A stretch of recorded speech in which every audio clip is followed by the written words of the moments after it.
My name is Jordan Henshaw. And my name is Kelly Raybon. I'm the mechanic. And I'm the journalist. Together we're Try and Prove It.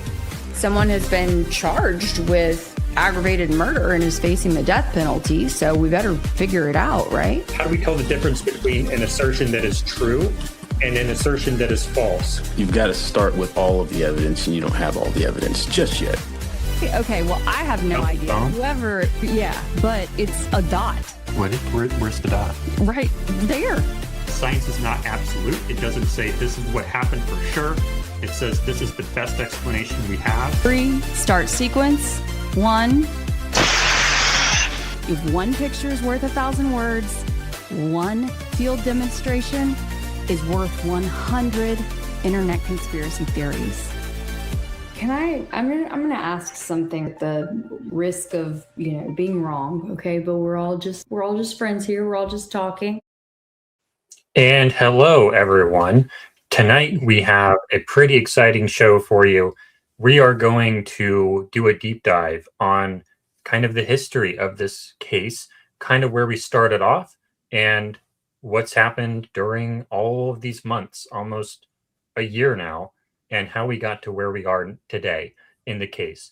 Focusing primarily kind of on the reverse engineering work that I've done. I'm going to be walking you through a bunch of videos, kind of taking you along the process of how I arrived at the hypothesis that we're at now, or that I'm at now with the CO2 pendant gun and all these crazy field tests that I've done.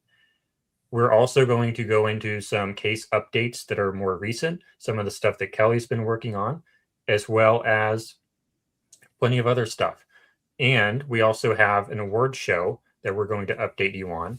And the key thing to remember about tonight is voting for our award show is closing at the end of this broadcast. Whatever you just did fixed it. Really? Yeah. Okay. Just and not anymore? Whatever it is you just did. Not anymore. It was perfect for 2 seconds. Okay. Sorry. Whatever. There it is. There we go. Okay. Now it's perfect. Okay. All right. Thank you. Sorry for the delay, guys. That's partly why we were delayed for a little while. We were trying to figure out some technical issues on my side, some technical issues on the other side, but we got it sorted out now. We're going to have a great show. So once again, voting for our awards show that we did nominations for last week is coming to a close. And now it's good again. It's coming to a close. So if you want to vote for your favorite creators like Kelly, then you have to vote now if you haven't voted already. And you have to subscribe. And you guys, you don't have to actually leave the stream. We can put maybe, what do you think, Jordan? Like a link in the chat. Just like open up a separate browser and then you'll go to the page. Hopefully already you are subbed to Try and Prove It, most importantly, but you're going to want to make sure you sub. And then here's the link that you can go to vote. Now, this will, if you want to be very conscientious about your decisions, which we definitely hope that you will be, it may take you a few minutes, but we are excited to prep for this awards show. It'll be the perfect thing to bring the community together. Yeah, and if you're not aware already, because not everyone watches our show every week, but everyone should watch our show every week. But in case you're not aware, in case you were in Antarctica last week, and that's why you missed it, we have an award show that we're doing probably next Thursday, where we have all these different awards categories for like most likely to be a Fed, best live stream, best YouTube thumbnail, best spaces moderator, stuff like that. People in the community, both on X and on YouTube, and our audience as well. A lot of other creators. Link is broken. It shouldn't be broken. Yeah, let's definitely make sure that. Okay. Make sure you copy paste it correctly. Maybe you missed one of the characters. I just tried it though, and I think it works. But I'll paste it in there once again though. Just make sure you have all the characters. It should end in a 6. So yeah, it's a pretty cool award show. If you click that link, you'll see what all the different nomination categories are. Last week we did the nominations so that you have someone to vote for. And this week we're closing voting so that we have a whole week to get ready for the actual, I guess, ceremony. Can we call it a ceremony? Yeah, virtual ceremony. Virtual ceremony. So that'll be next week, most likely. And who knows, maybe we'll have a lot of guest creators on in order to give some acceptance speeches, right? So that'll be really fun. And I actually don't have the video uploaded anymore. Give me 1 second. We have a new version of Kelly. I haven't shown you this yet. I So we haven't have a even new seen version this. of the video, of the trailer video. So let me turn off the comments and let's see the new version of the trailer video. We released on X and I think on YouTube a trailer for the award show. Take a look. Full of infighting, an emblem of peace. Kelly Raybon and Jordan Henshaw present the Goldies. Nominated, James May, most likely to be a federal agent. Stu Peters, nominated for Best YouTube Thumbnail. Miss C Social, Needle in a Haystack nomination. Trigger Smart, nominated for Best Tech Support. And Gary Melton, the Most Valuable Contribution nomination. Accidentally. And, most importantly, you, Corby Hall, Muppet Masher, Pia Varma, Trillion, Blake Bednarz, Real Bays, Brandy and Billy, Louisiana Girl, Jesse on Fire, John Bray, Get Crunked and Listen, Daily Freddo, Charlie's Angels, Baron Coleman, John from INSEE, and Wolves in Finance. But wait. You have to subscribe to vote, and vote you shall. Or else. All right. That's a pretty fun video. We're probably going to have an even better version next week. And we might publish a better version to X as well. Because the difference between the one we already published and that one is I'm adding in some more custom entrances for the people in the second half. So that's pretty cool. So the award show, you should totally vote. And I'll post that link once more in the chat so you can go vote right now. Because voting closes, and I'm going to make a banner right here that's going to say voting closes very at end of show. And why should people vote while I type this? Well, because I mean, we've all worked really, really, really hard, and this is an opportunity to bring the community together, recognize folks for all that they have done in one way or another, and just to have a little fun. Yeah. And we were just talking to a bunch of people in a Spaces on X, and they were telling us about how it's bringing the community together and it's making people feel all warm and fuzzy inside. And that's what we need, because there's a lot of infighting, like it says in the trailer. And we are the peacekeepers. Kelly and I are the peacekeepers. So we do what we that's can. Just more of us doing what we do for the community. Absolutely. And also hopefully exposing, you know, folks to different accounts that maybe they haven't taken the time to experience before. So that was, yeah, one of the hopefully side benefits of doing this award show. Mm-hmm. Yeah. And if you wanted to nominate someone to it and you didn't see it, if you were too late, that's okay. Who knows? Maybe if we're still working together a year from now, maybe we're going to do another one next year and you can nominate. Right. Anything's possible. Yeah. You got to subscribe to Try and Prove It, though, because if you don't hit that bell, if you don't hit that subscribe button, you won't know next time we have a nomination stream like we did last week. right? That's right. And it was fun. I will tell you that we have heard from so many people who are like, that was one of the most fun streams I've ever listened to or seen. There were folks in the X spaces who they weren't even visually watching it. They were just listening to it and they were rolling laughing. So, yeah. Yeah. We played a lot of funny videos. That was a great stream. And we're going to have another super great stream tonight because we're going to be watching a lot of other videos and we're going to kind of go back through kind of the entire case as best we can and kind of reminisce on, I guess, how we got to where we are now. So it's going to be another great stream and it's going to be another great stream next week. So this is the best channel to tune into. And also another announcement, tomorrow morning, we have another stream, right? Oh my goodness. Yes. I better get ready to roll Yeah. in the morning. Because how could I forget? we have a debate going on tomorrow morning at 10 a.m. your time. Candace Owens versus Andrew Wilson. I quote unquote debated Andrew Wilson for all of like 2 minutes, like a couple weeks ago, I think.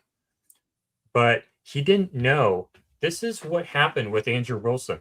When I was able in a spaces, this happened in a Twitter spaces. It's kind of like a conference call on social media, right?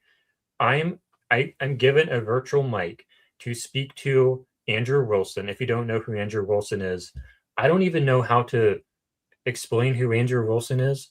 I know who he is. He's like a he's Did you someone know who he was before any of this stuff?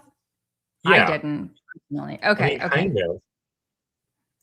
But he's affiliated with TPUSA, right? I know he's affiliated with he's them. been hired as a contractor or something to come in and teach them how to I don't know if it was even to debate, but as a consultant to help them he's just help one improve of their he's one of the TPUSA goons, basically, who is going to come out and defend the federal narrative. What I remember about it is Barron said this in the spaces last night. And I'm assuming this is correct, but apparently the two debate statements he is to support in the debate is that there's overwhelming evidence against Tyler Robinson. He has to support that statement. And the other statement is, do you remember what the other statement was? I mean, I don't know. It's gonna be tough for him because initially, and in fact, if we have an opportunity to a little bit later, I may even suggest bringing this clip up. It was a clip from a different podcast about within the first day, I believe, of September 10th. And he was basically saying how hard it was going to be for police to actually apprehend a real the real suspect, and that they would be counting, the FBI would be counting on citizen journalists, and that this whole thing was going to depend on citizen journalists. Okay, in that case, I'm gonna have to play it for you guys because it aged very well, like a fine wine. Who said that? Yeah. Andrew. Andrew said that. Yes. All right. We have to play that. I will filibuster in the meantime. It's like, yeah. What a difference a paycheck wonder, tomorrow, do you think Candace is going to be able to play video clips? Maybe someone should send this to her and she can play the video clip and be like, at the top of the show, we're done. Yeah. That's all we need to hear. All right. So I'm going to filibuster then. We have. Thank you. Aged well, like Kelly. I appreciate it. And this is just one more reason why, I might qualify for your vote of most likely to remember or find a clip from 8+ months ago. Why is this not working? I need to get rid of this. There we go. Yeah, so this is the survey, or not a survey. It's not a survey. It is voting form. But these are, oh, you have, it won't show me all of them, but this is what the thing looks like that you have to use to vote. But anyways, so I will go ahead and filibuster while you find that video clip. So, what happened? Let me tell you guys this story. When 9/10 happened, when Charlie Kirk, I'm gonna mute your mic, or no, I think you're good now. Just wants to hang out here, so it'll be fine. Yeah, Go he for it. wants to. Yeah, he wanted to stream with me at some time, but maybe we can do it. You know what? We just didn't know it was going to be tonight. Here we Didn't are. know it was gonna be tonight. Oh, that's All right. such a nice compliment for Jordan or for Brocky. Brock, you look gorgeous. He's like, oh, tell me more. Thank you. So 9/10/2025 last year, everyone has their own story on where they were, what they were doing when they found out. Thank you, Chuck Fizzle, for filling out the form. We really appreciate it. So my story was I was sitting here coding because, and this is important because this is kind of how I came out of my shell, I guess, in a weird way. But the months before 9/10, I was coding basically all day, every day. Not really, because I had to work sometimes, but outside of work, I was coding on a theater lighting design software project, basically all day, every day, day after day after day, weekends, weekdays. I was just coding by myself. I was a complete shut-in. Didn't talk to anyone ever, basically. And then one day, I'm coding all day long, just in the zone all day long. And then I eventually just fall asleep and go to bed. And then as I go to bed, I check my phone and I find out that Charlie Kirk is dead. This is like 10, 11 p.m. So I had no idea what was going on all day long, all afternoon, because I was just locked in coding. But that's wild. Yeah. And then like that was pretty hard to go to sleep that night. I had to take some sleeping medication for that night. But it made me feel like it is a scary, dangerous country now. But, you know, fake death theory says maybe that's not what happened. Maybe the country is not as dangerous as it may seem. And it looks like we have a video from Tommy Borum. Yes. So I thank you so much for pulling that up. I figured it would be best for you to pull it up versus me attempting to. Well, if we get later in the show and I start getting my ADHD stuff come up, maybe it would be a better idea for you to screen share and for you to have the TV remote like we had so many times on the court hearing streams. But here we go. And we have audio share now enabled. This is so tiny. Can we make it less tiny? Can you zoom into it? I don't believe so. It's okay. I think the audio is the most important part. Yeah. Did you watch the FBI brief? The one that was like an hour ago or something before you Yeah, went it on? was real. It was. Who is? Oh, this dude is on that whatever podcast a lot, right?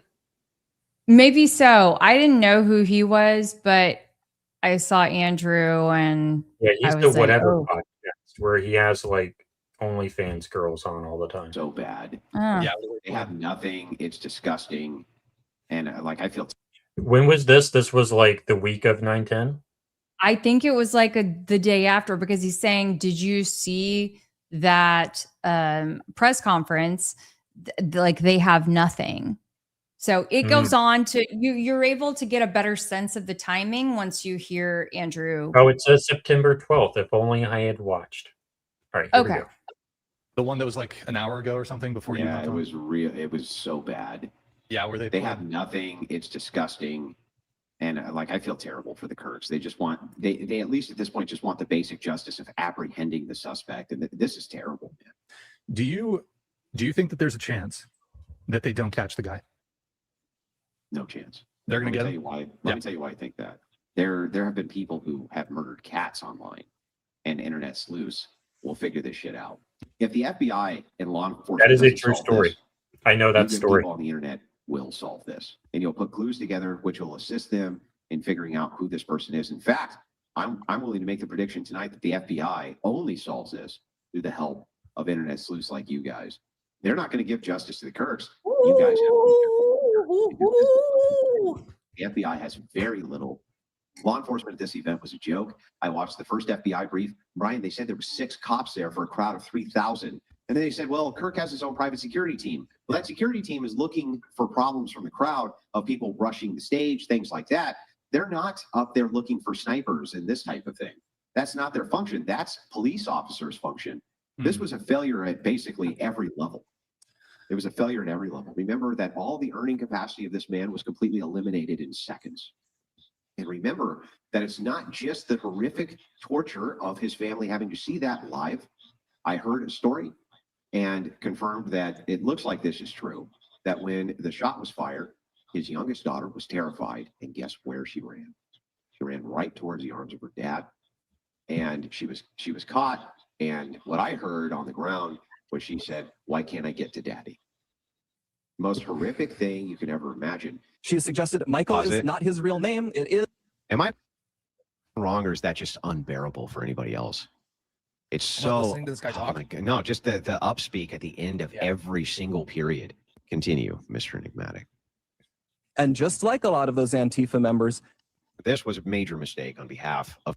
Was that the important part? I mean, no, I was just mentioning that, like, we'll come back to the mention of the daughter running, because actually I have something that I want to reference on that note, because I, of course, did some more deep diving into that. Yeah. TPUSA. None of these people are Charlie Kirk. Again, they don't have the gravitas to ignore these high-level, prolific streamers and commentators who were on par with Kirk as far as social status went. They don't have that gravitas there anymore. Go ahead. lastly, we didn't respond because Charlie always viewed Candace as a friend, and we were holding out hope that she would return that friendship and stop what she was doing. This is no offense to TPUSA, though I'm sure many TPUSA supporters are going to be offended by this, but this guy is a really weak spokesman. Him speaking to this, it's very weak.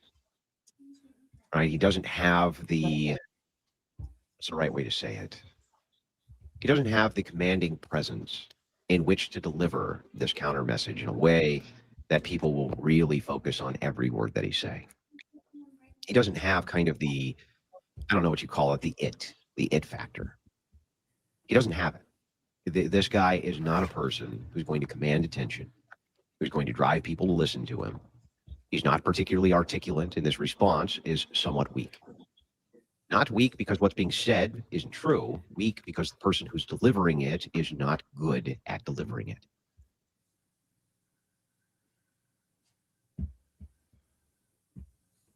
Okay, so this is before they caught anyone, and he's saying that, oh, the internet sleuths are going to catch the guy.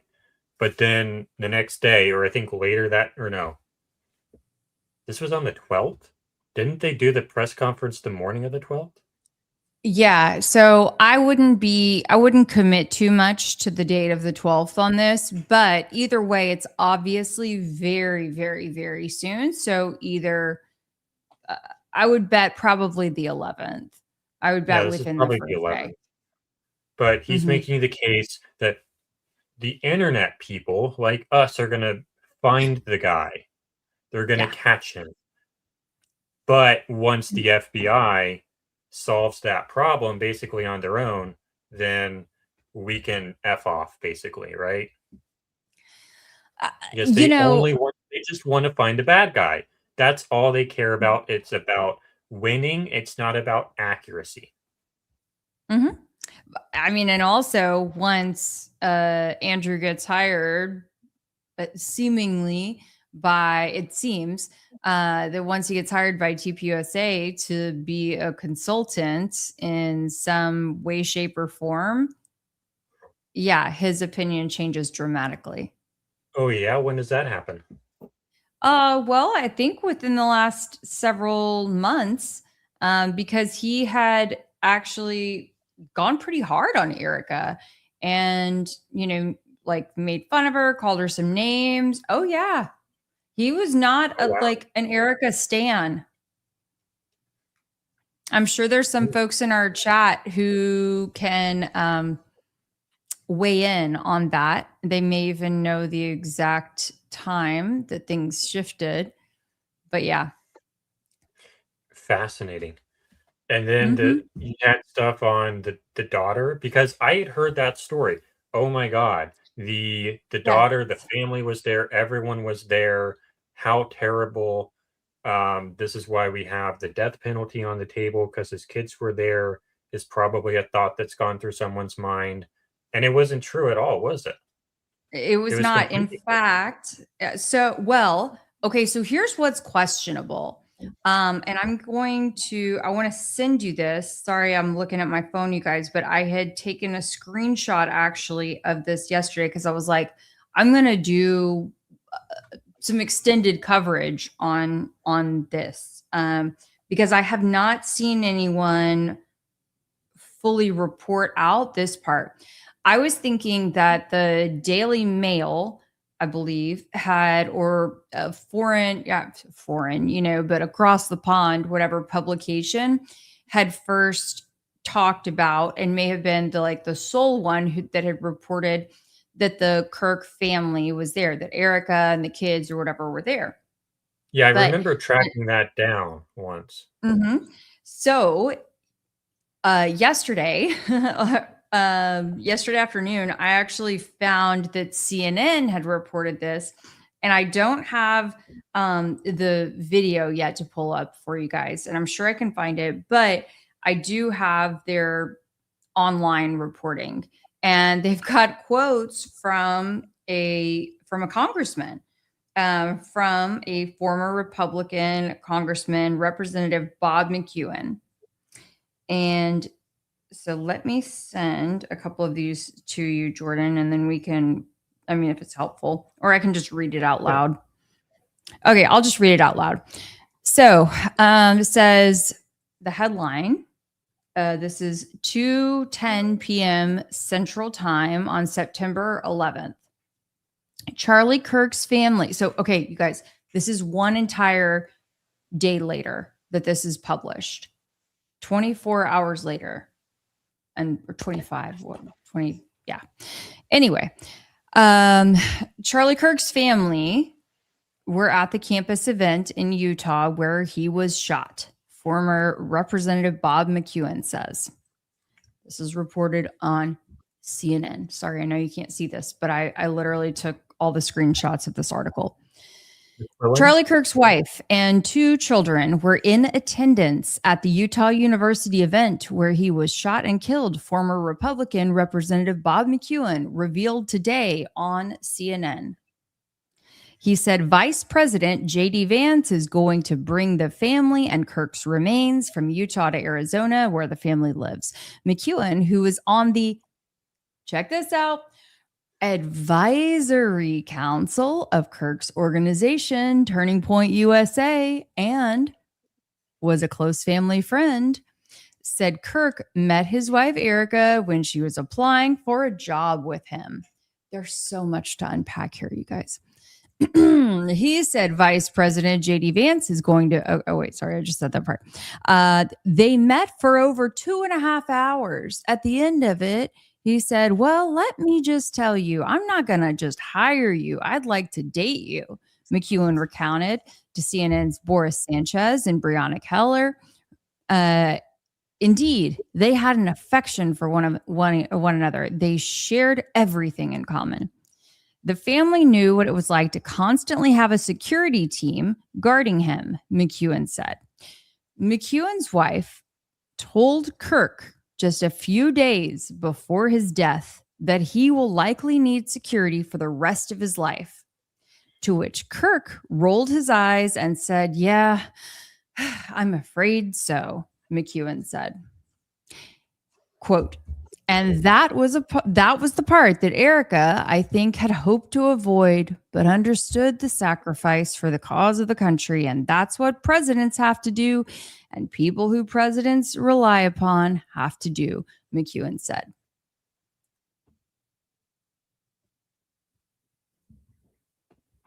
That's not it. You guys. No, McEwen, like MCEWEN. MCEWEN. Yes. So sorry for all that reading, you guys, but I think there's so much to unpack there. And some of y'all might recall all of this, but the fact that there was someone who is not only, a former congressman, but also a member of TPUSA Advisory Council who was saying that the Kirks were there. Like, how do they get that wrong? Who was the eyewitness who supposedly saw it? Well, it's not about someone supposedly seeing it. It's Representative McEwen telling this to CNN. Mm-hmm. But was he there? I don't think he was there. I've never seen. I don't know. I don't know. We'd probably have to look at his interview. I just hadn't had a chance to pull up that interview yet. But I'm quite certain that it's, accessible somewhere. If it's not pulling up on CNN's website, like I could pull it up probably through the Internet Archive. But anyway, I was just like, whoa, this is actually a pretty big deal. So that was very interesting to me. And then also the fact, okay, I want you guys to read. I talk about read between the lines that when it comes down to reciting these stories that seem a little too good to be true, that seem a little too kitschy, it seems like they really have a knack for talking about and trying to convince us of these stories, whether it be how Erica and Charlie met, their first date, or whether it be the significance of the necklace, any of those things. It does not pass the smell test to me. Chat, what do you guys think? Yeah, there's a lot of shady stuff there for sure. Yes. No, this one. Marcia La Magnifique says, I came late. Did someone say Erica Kirk was there? Yes. Bob McEwen said that Erica Kirk and the kids were there. And this is being used to emotionally manipulate people into being even more sad for Charlie. And it's very sketchy, especially the connections Mr. McEwen has. But the reason we were on that and we're off on this very long cycle is because tomorrow morning at 10 a.m. Central, 11 a.m.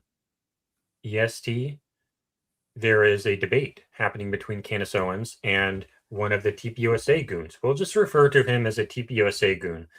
And that stream is, let me see if I can pull that up real fast to show you the thumbnail. Where is the thumbnail? Where's the thumbnail? It's a pretty cool thumbnail, actually. And we go into this, maybe. I don't see it, but I'm going to find it very soon. And we can see the Try and Prove It page. And it should be here, but it's not here. Here it is. This is the stream we have tomorrow morning where we are going to be reacting live to the debate as if we are in the boxing arena. So that's going to be pretty cool. Oh, well, we both better do some stretching between now and then because it looks like it could get a little crazy or not. Is it all just WWE theatrics? Audience, what do y'all think? I sincerely want to know. I don't want to be too tough on the whole situation. I guess, I mean, y'all, if you've been here for more than an episode or two, you probably know how I think. But y'all wind me back in if I need to be wound back in. Okay. Do we want to go into the sort of the recap of the whole case now, or would you like to talk about Screwdriver? Go for it. And Video. I am, yep, please. You start and then we can discuss Screwdriver. I wanted to add captions to my video, so that's what I'm kind of finishing doing if you see me darting my eyes to the side. Okay, I will go ahead and take the floor then to talk about how we kind of got from, okay, this super weird thing happened to Charlie to there must have been, like, how did we get to, like, what is this thing? Like, how did we get from he must have been shot in the neck with a 30-06 to all this hokey gear? Like, how did we get to that? So the first thing, I guess, how should I go through this? I did not do nearly as much preparation as I did for like the Alien show or for the Ancient Technology show. Like I planned Jordan, we are all friends. We're all friends here. Okay, we're all friends here, so it's going to be just fine. Yeah, it's going to be a casual, relaxed stream. It doesn't need to be point after point like a 5-point sermon, right? That's right. So we're going to go onto my X page where some of this stuff is, I think. So I started off focusing on the shirt behavior. The shirt behavior was really weird. It looked like that one movie, Law-Abiding Citizen. I can't play the clip because it'll copyright strike us and we'll have to remove it from the stream and we'll lose the chat. So I can't play the clip. But there's this tunnel scene where this whole movie is basically this guy who gets put in jail because he killed someone, and then he like somehow kills the judge with some weird technological contraption. He kills the attorneys. He kills random people with car bombs, all while he's in jail. And he's trying to make a point about how you should not let someone walk who you know did something horrible because someone killed his wife and kids. But basically, the reason I bring this up is this dude in this movie had all these super complicated, super like tiny little technological contraptions that allowed him to kill people with a cell phone. There's a scene where the judge picks up her cell phone and her cell phone shoots her in the ear. And then maybe there's another scene in the movie where someone's wearing a road mic and somehow the road mic shoots him in the neck and kills him. And then maybe there's another scene in this movie where someone's wearing a necktie, and this is the scene in the tunnel, and the necktie kills the person. So if you want to talk about some of these crazy conspiracy theories, oh, it was the road mic, or maybe it was the handheld mic, or maybe it was something else in the shirt. That movie, that character in that film is the guy who would do that. So it's a really good exercise for, and I'll pull up the movie here. It's called Law-Abiding Citizen. It should definitely be rated R. So if you are a young child, do not watch Law-Abiding Citizen. This is a great film. You should watch this film if you are old enough. But anyway, that's like the mindset that I was kind of getting in when I was watching the shirt behavior. Maybe I should take off my suit. I always wear the Freedom shirt under this in case I need to. But like the shirt yanks, I can't do it right now because this is a dress shirt, but the shirt yanks up to his ear, and that's really weird. That's not supposed to happen. So I was thinking, okay, watching Trigger Smart, watching this channel, watching that channel, how do we explain the shirt behavior? It looks like the Gerard Butler character in Law-Abiding Citizen designed an exploding microphone or a microphone gun or some type of energy device or some type of drone technology. He wasn't wearing a necktie, but if he was, maybe it was the necktie. Maybe it was his shirt itself. I don't know, but it looks like a scene out of Law-Abiding Citizen is what it looks like. I wish I could show you one of these clips, but I don't think I can. Like the cell phone clips, the judge in the courthouse picks up her cell phone to her ear and it shoots her in the head dead. So that's what I was thinking about And that's what got me into this mindset. Why? Because number one, there's no exit wound. And number two, it looks fake. The wound doesn't look natural. It doesn't spurt. It doesn't pulse. And it just looks fake. But anyways, so how do we get from that? So one of the first things I looked at was on my YouTube here. We have the spy plane theory, and then I made a video debunking that. That was my first video on this case, debunking it because, you have the Hades spy plane, which did a low pass over the lake shortly before the shooting, and then again shortly after the shooting. And that seemed really suspicious. People said that it was a drone deployment aircraft. So you would think that the reason it's going like 200 feet AGL above ground level is because it's deploying drones. But I made this video saying that's probably not the case because this isn't really important for the stream. But I made the case that you would deploy drones from altitude at like 40,000 feet, not at 200 feet AGL. So that was basically that video. And then can you rewind us back through that part a little slower, because there has been a lot of drone talk lately, especially since John Cullen, I think, has come back into the scene. And yeah, people are, I guess what's old is new again, right? So yeah, I guess I can play this video. It's 3 minutes long. I'll probably skip through it.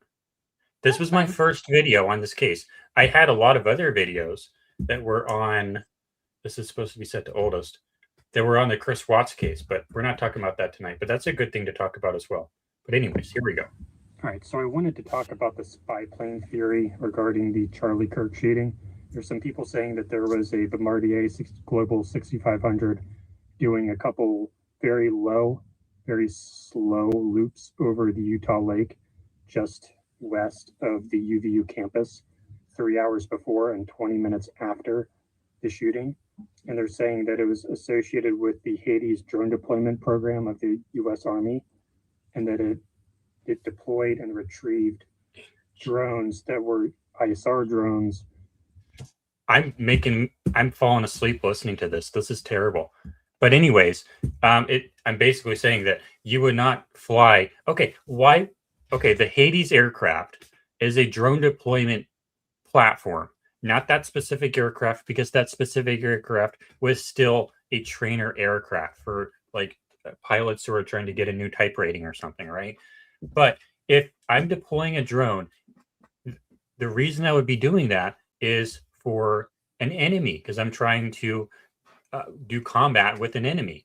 So if the drone pilot or the aircraft pilot, am going to deploy these drones, do I want to fly down to 200 feet and deploy the drones right over the enemy and then get taken out by a bazooka, or get taken out by an RPG, or get taken out by an AK-47, or get taken out by a bow and arrow, or get taken out by a stone, or get taken out by a laser, or get taken out by a rock?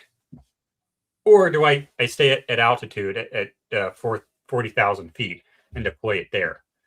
So you don't deploy those drones at 200 feet. That's not what any of those systems are for. So that's why I personally don't subscribe to the drone theory as it comes from the Hades aircraft, because that flight profile, basically what they did is they did basically a touch and go. It's a training exercise where you pretend like you're about to land, and then you do a go around maneuver. It's a training exercise. It's not remotely compatible with any drone deployment operation. You look like you want to say something. Well, Mr. Turpin is saying 200 feet AGL is very real. It is very real. I don't know, but yeah, 200 feet AGL is where you would do one of those missed approach procedures. That's like right at minimums. A go around? Yeah, so like 200 feet up in the air. That's how low they were. Like you can read the tail number at 200 feet. So it's just a training exercise. Like you could almost hit it with this. You couldn't actually hit it with a stone, but you could almost hit the airplane with a stone. I still wonder about, and there was a little bit of talk about it on the space that I was in today.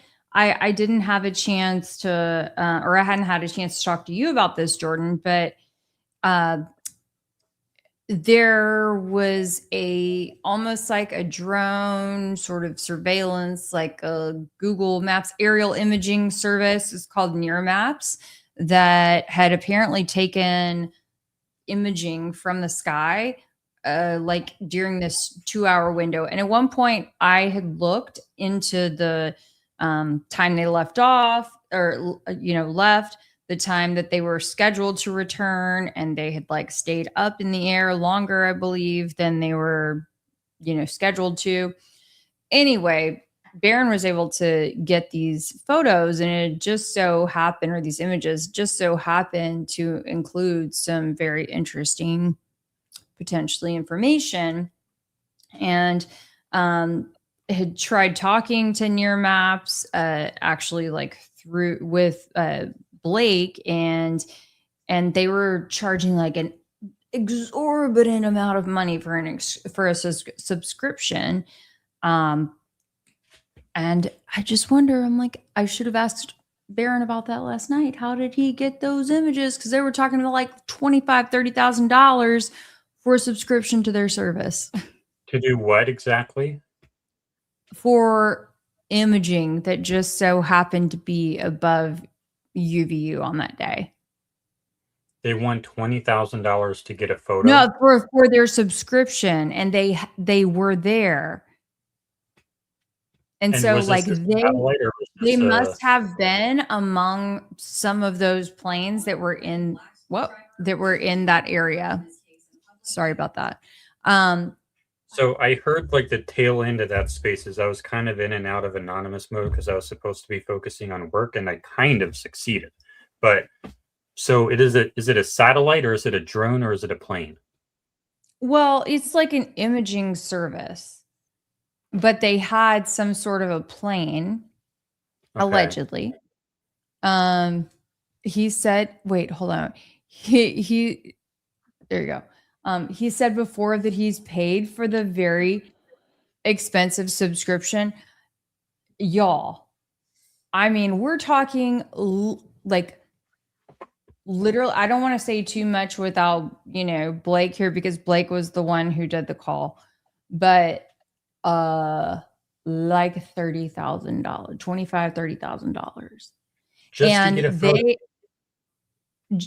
for their subscription, and they would not even give you like a temporary trial pass, anything like that. And what are the chances that this service just so happens to exist like right there in, I can't remember if it was Provo or whatever, that they were based there. Yeah, I did grow arms out of my shoulders. You're gonna have to forgive me. And that imagery, do we know how detailed the imagery is? Oh yeah, this was what he was like talking about some of the stuff. Gosh, with the vehicle, with the alleged Tyler vehicle. I think that may have even been what he was citing when he was talking about potential work being done on like the ACs on the Sorensen Center. Was based off of imaging that day. Okay. Yep. Thank you. So but y'all feel free to chime in if you have. Yes, it's near Maps. That's what I'm talking about. And it is extremely expensive. Okay. And they like really don't, I mean, they get to pick their clients is the way that they described it. And they had no interest in like coming down on pricing, doing a trial, like anything like that. Wait, hold on. Mr. Turpin, hold on. Did you give that to Barron? You use Near Maps? See, I wonder, like, were they expecting that, I guess Blake wanted them to fly in order to make a new map, or were they of the understanding that he just wanted an existing Historical map? data. I don't want to go too far into Blake's discussion with them because I mean, I don't want to speak out of turn, but There's a sound effect from something.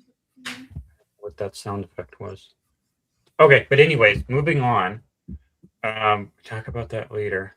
We need to move on to, we were talking about the drones, and then we're almost at an hour now. Okay, so to keep it rolling, we can go to here.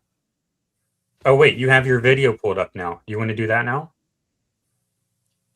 I mean, if you'd like, or we can. I feel go like that makes let me set up some anticipation here.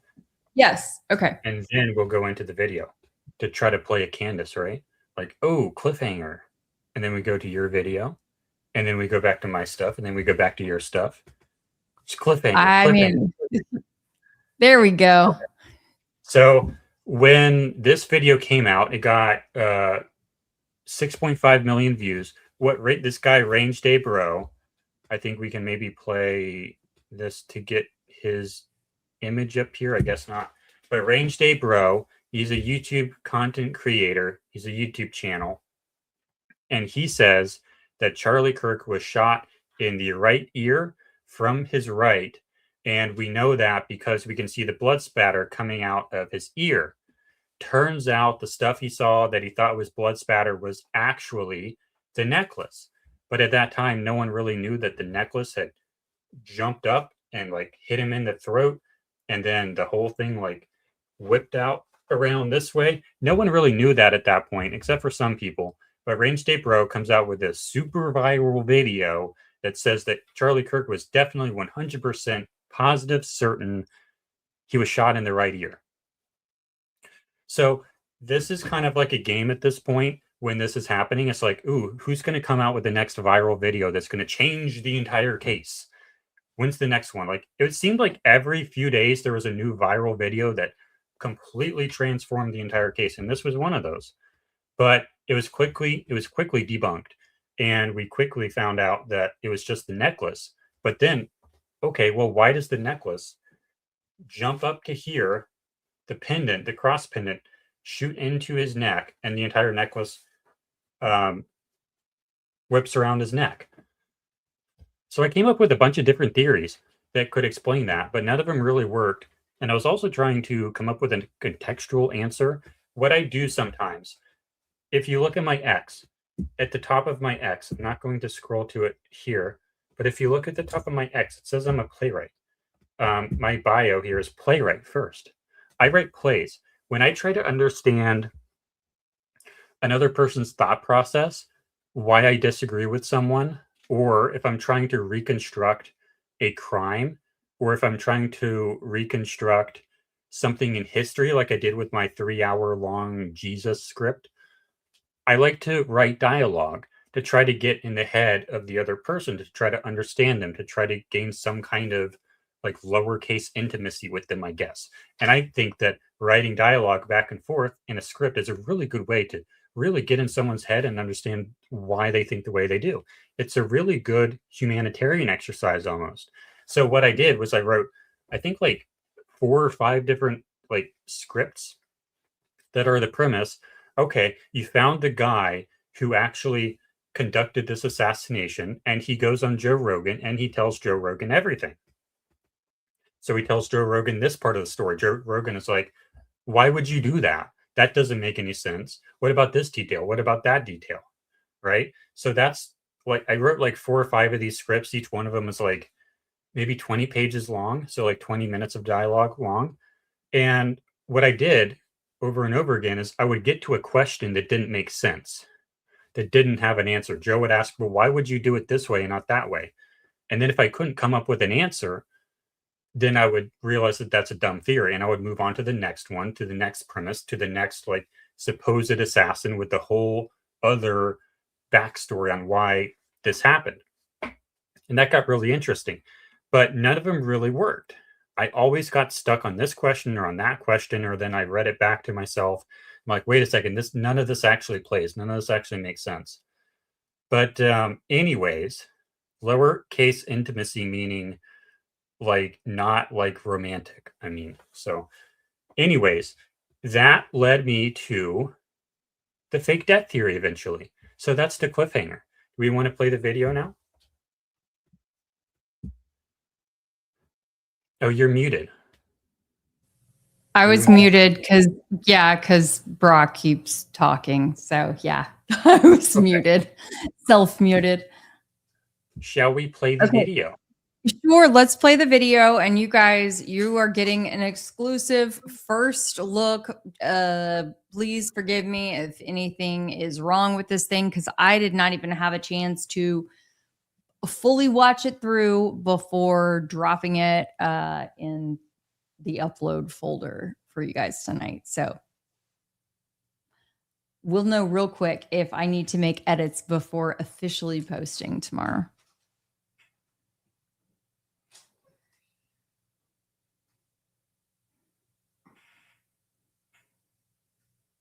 Oh, do you want to pull it up, Jordan? Oh, I thought you were going to. Okay. Red and black no. screwdriver may be doing more work in this case than the public. One red and black screwdriver may be doing more work in this case than the public even realizes. But I think it's time to dismantle some of what we've been told. Was it found on the roof or near the rifle? What does DNA on it actually mean? What type of screwdriver did they even find?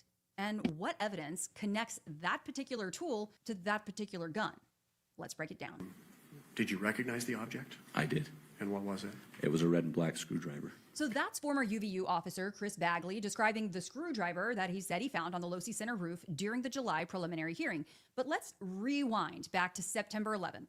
CNN reported, citing sources, that a screwdriver was recovered near the rifle and that investigators believed that it may have been used to disassemble and reassemble the gun. Some of the scene there and what was recovered by investigators, and we have a couple of bits of more information about what they found. Now, they found the bolt-action rifle near that. Hey, Kelly. Yes. Do you want there to be a possibility that someone clips this and posts it as their own if we play the entire thing? I mean, it's fine. It's fine.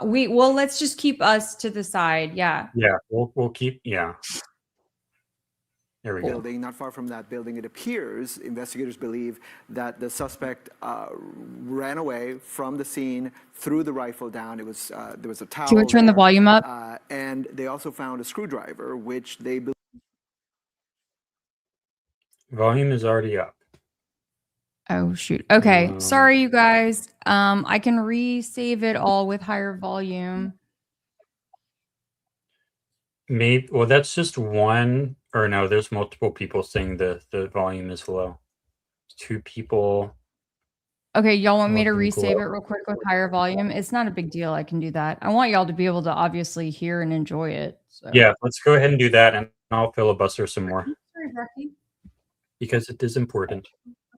Okay. Thank you. Thanks for letting me know. This down. Yeah, thank you, chat. That's what you're here for. Okay, here we go. Okay, so anyways. Well, how did we get from? Okay, so this is one of the theater plays that I did. Okay.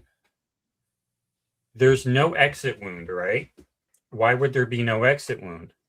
Okay, so you're designing an assassination plot. You have one sniper on the roof. What did they do with JFK? They had several different snipers take out JFK all at the same time. So if your mission objective is to kill Charlie Kirk, are you going to have one dude kill Charlie Kirk? Or are you going to have at least 2 people do it? You're probably going to have 2 people do it, right? But so if you're going to have 2 people do it, and one of them is the patsy, is probably an amateur, probably less experienced, then you want the other guy to be super experienced and super professional. So around this time, people were talking a lot about the van and how the van door opens up immediately before the van in the tunnel. right under the Hall of Flags. This van door opens up, the back rear door opens up like 10 seconds before the shot, and then immediately after the shot, it immediately goes down. It's like, boom, van door starts closing. So 10 seconds. Okay. The van door opens, 10 seconds, 10, 9, 8, 7, 6, 5, 4, 3, 2, 1. Boom. Immediately closes. So a lot of people were saying that maybe, and I think this was Kelly Kugel's theory on Trigger Smart. Trigger Smart gets a lot of credit for a lot of the making the case move forward kind of in the early days with bringing up all these different theories. And he's still doing a lot of great work. And hopefully he gets, hopefully he wins some awards next week. But anyways, I give him a lot of credit and props for moving this stuff along. Kelly Kugel is a guy who is only known by email and by his emails to Trigger Smart and also to me occasionally. You have some audio coming through. I'm going to mute you, Kelly. So Trigger Smart had Kelly Kugel on, who had the theory that, again, he was shot kind of in the ear, I think. I don't remember exactly where Kelly Kugel thought he was shot. Somewhere in the back of the head from the van. So I think about this. Okay, well, why would you have someone in the back of the van shooting him and someone on the rooftop who we do have video of? Well, because you want both of them to shoot him at the same time, so you have redundancy, so that if one of them misses, Tyler Robinson misses because he's an amateur. If Tyler Robinson misses, then you have the backup shooter in the van who's probably using a subsonic 30, or what is it called? 300 blackout subsuppressed. 300 blackout is, I think, the type of round it is. And then subsonic means it's not breaking the sound barrier, so it doesn't have the supersonic crack. And then suppressed, meaning it has a suppressor on it so that you don't even hear the crack or the boom or the bang of the explosion in the chamber. So these rifles, these 300 blackout subsuppressed, the loudest thing you hear from them when they fire is the action of the rifle. So it's basically going to be dead silent if it's in a van shooting into Charlie Kirk and that crowd. So then you think about, why does he not have an exit wound? Can I cuss on this? I think I can cuss on this. I'm going to bring up the media assets and the language sound effect. But in one of these scripts towards the end, the idea was there's this recurring line that goes over and over and over again. The assassin character who comes on Joe Rogan and explains how everything worked. Joe Rogan asks, okay, why is there no exit wound? Why did Tyler Robinson not blow Charlie Kirk's entire neck off? Well, it's because the dumbass motherfucker missed.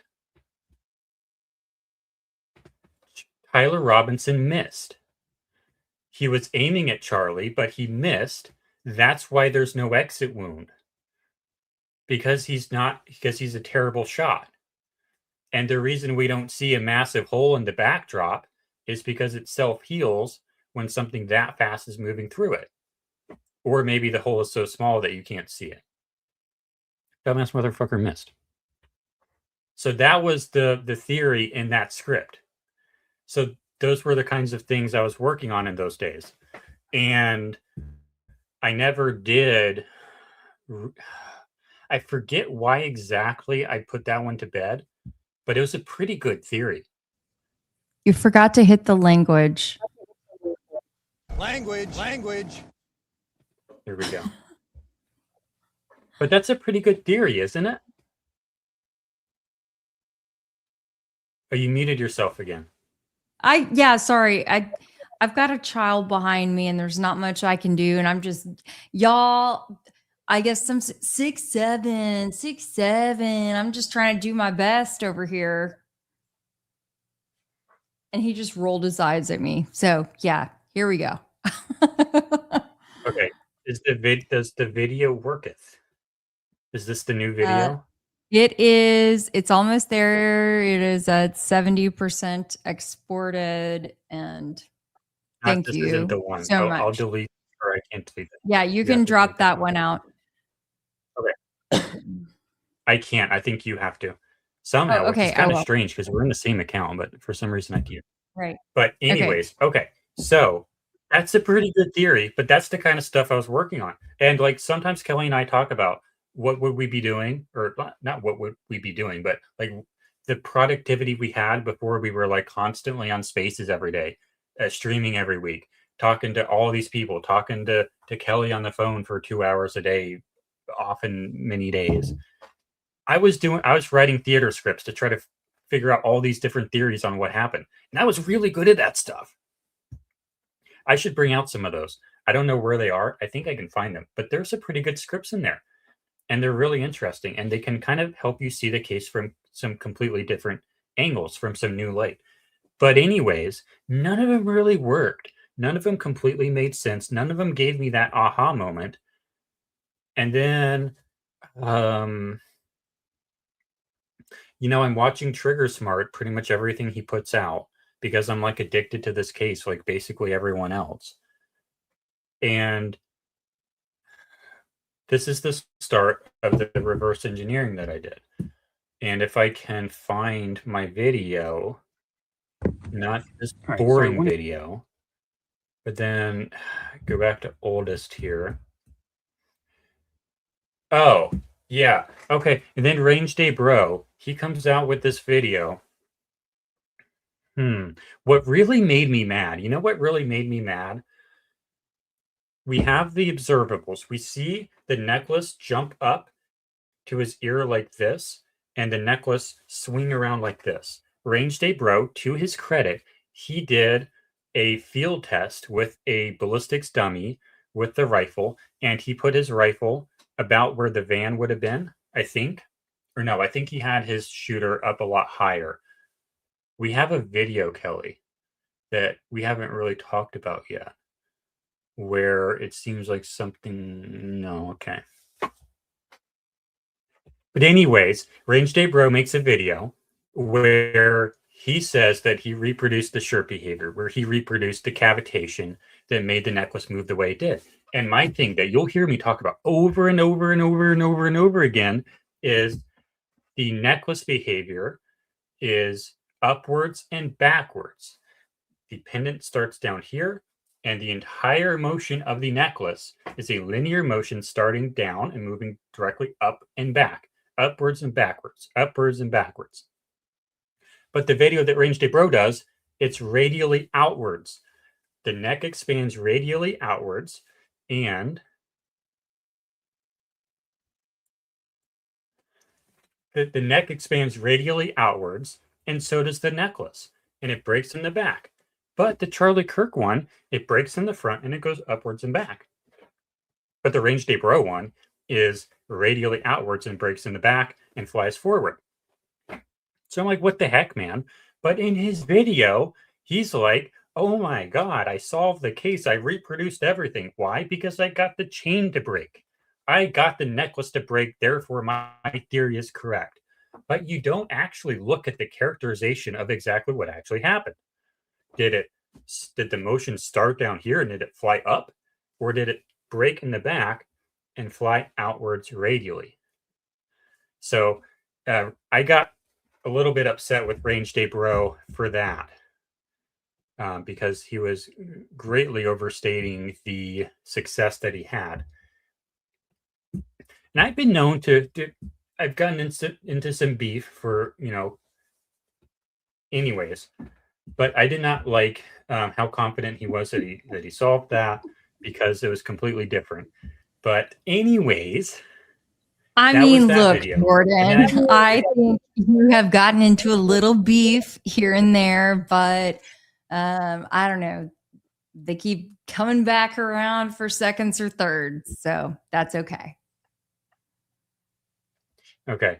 So then what happens? I don't fully. Okay.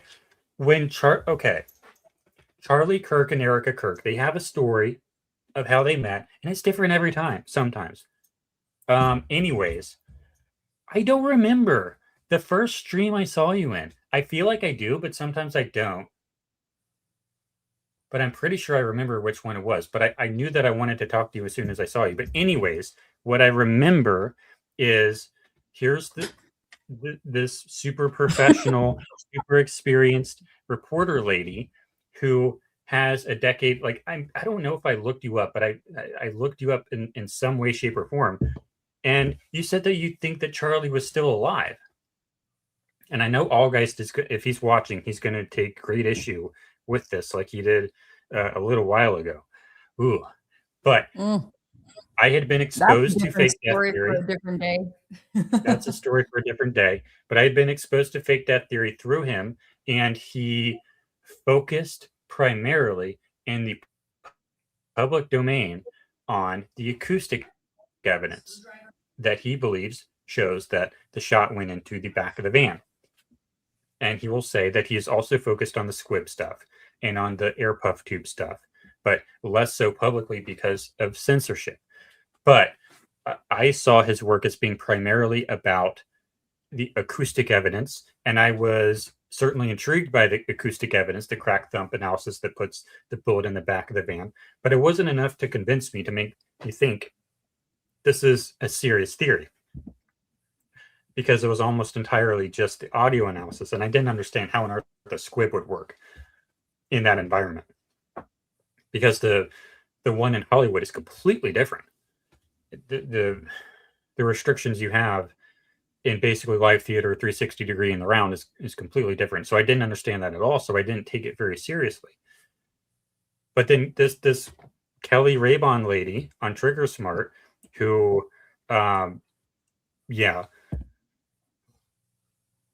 she believes in fake death theory, and she says it like, you know how Christians are sometimes kind of embarrassed by saying that they're Christians publicly. It was that thing where it's like, oh yeah, by the way, I believe he's still alive. I know you don't believe that yourself, but I think he's still alive. In that sort of way. And I'm like, well, why would you believe that? That sounds like a completely crazy theory to me. Why would someone with this background believe that? So I was intrigued. And then somehow, I don't remember how, but I've been made aware of a 4-hour-long course on squib theory, or not on squib theory, but on how the Hollywood squibs worked. But on that cliffhanger, do we have the video? We do. Fingers crossed it's a little louder for folks. All right. I guess I will go ahead and play it like last time. Red and black screwdriver may be doing more work in this case. It missed the first part again. One red and black screwdriver may be doing more work in this case than the public even realizes. But I think it's time to dismantle some of what we've been told. Was it found on the roof or near the rifle? What does DNA on it actually mean? What type of screwdriver did they even find? And what evidence connects that particular tool to that particular gun? Let's break it down. Did you recognize the object? I did. And what was it? It was a red and black screwdriver. So that's former UVU officer Chris Bagley describing the screwdriver that he said he found on the Losi Center roof during the July preliminary hearing. But let's rewind back to September 11th.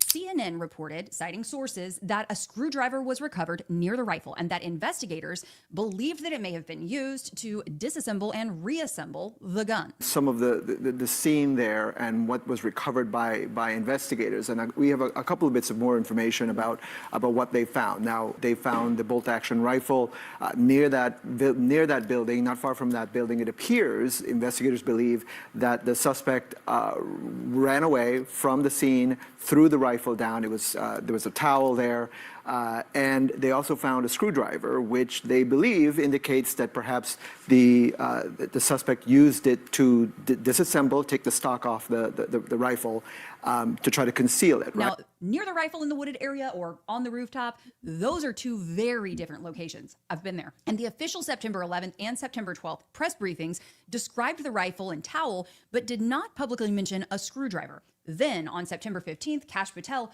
publicly placed the screwdriver on the roof.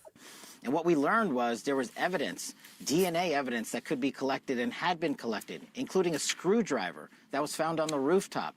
Also, we went over to the scene in the wooded area where the firearm was discarded, and the firearm had a towel wrapped around it. I even walked into the wooded area in the ravine, and I can report today that the DNA hits from the towel that was wrapped around the firearm and the DNA on the screwdriver are positively processed for the suspect in custody. What's the significance of positively processed? You're muted. You're muted. Funny you should ask, because those words might be on the screen in double time right now. Positively processed. What the heck does that even mean? I don't think that is a technical term. And Mr. Kash Patel is touting his experience. Investigator extraordinaire. Yeah, is a very, very. You're right, Christy. That is a funny screen freeze on me. But yeah, it doesn't have any significance. You're breaking up a little bit. Can you hear me now? You froze. Oh no. They don't want me to. They don't want me to be. They didn't want me to share the truth. I don't know. Can you hear me? Yeah. But yeah, positively processed. Like, what does that actually mean? And also, if you remember back at the prelim hearing week when we streamed for like 40 hours in 1 week, remember, like, the DNA lady made it sound like it takes like 6 months to get DNA back, takes like, and if it's expedited, which it was, they're working 24/7 around the clock on Christmas Eve, on Christmas morning. Everyone's working together around the clock, and it still takes weeks or something in order to. It certainly shouldn't. Clip. It certainly shouldn't. And I can tell you, unlike I bet anyone else in this case, okay?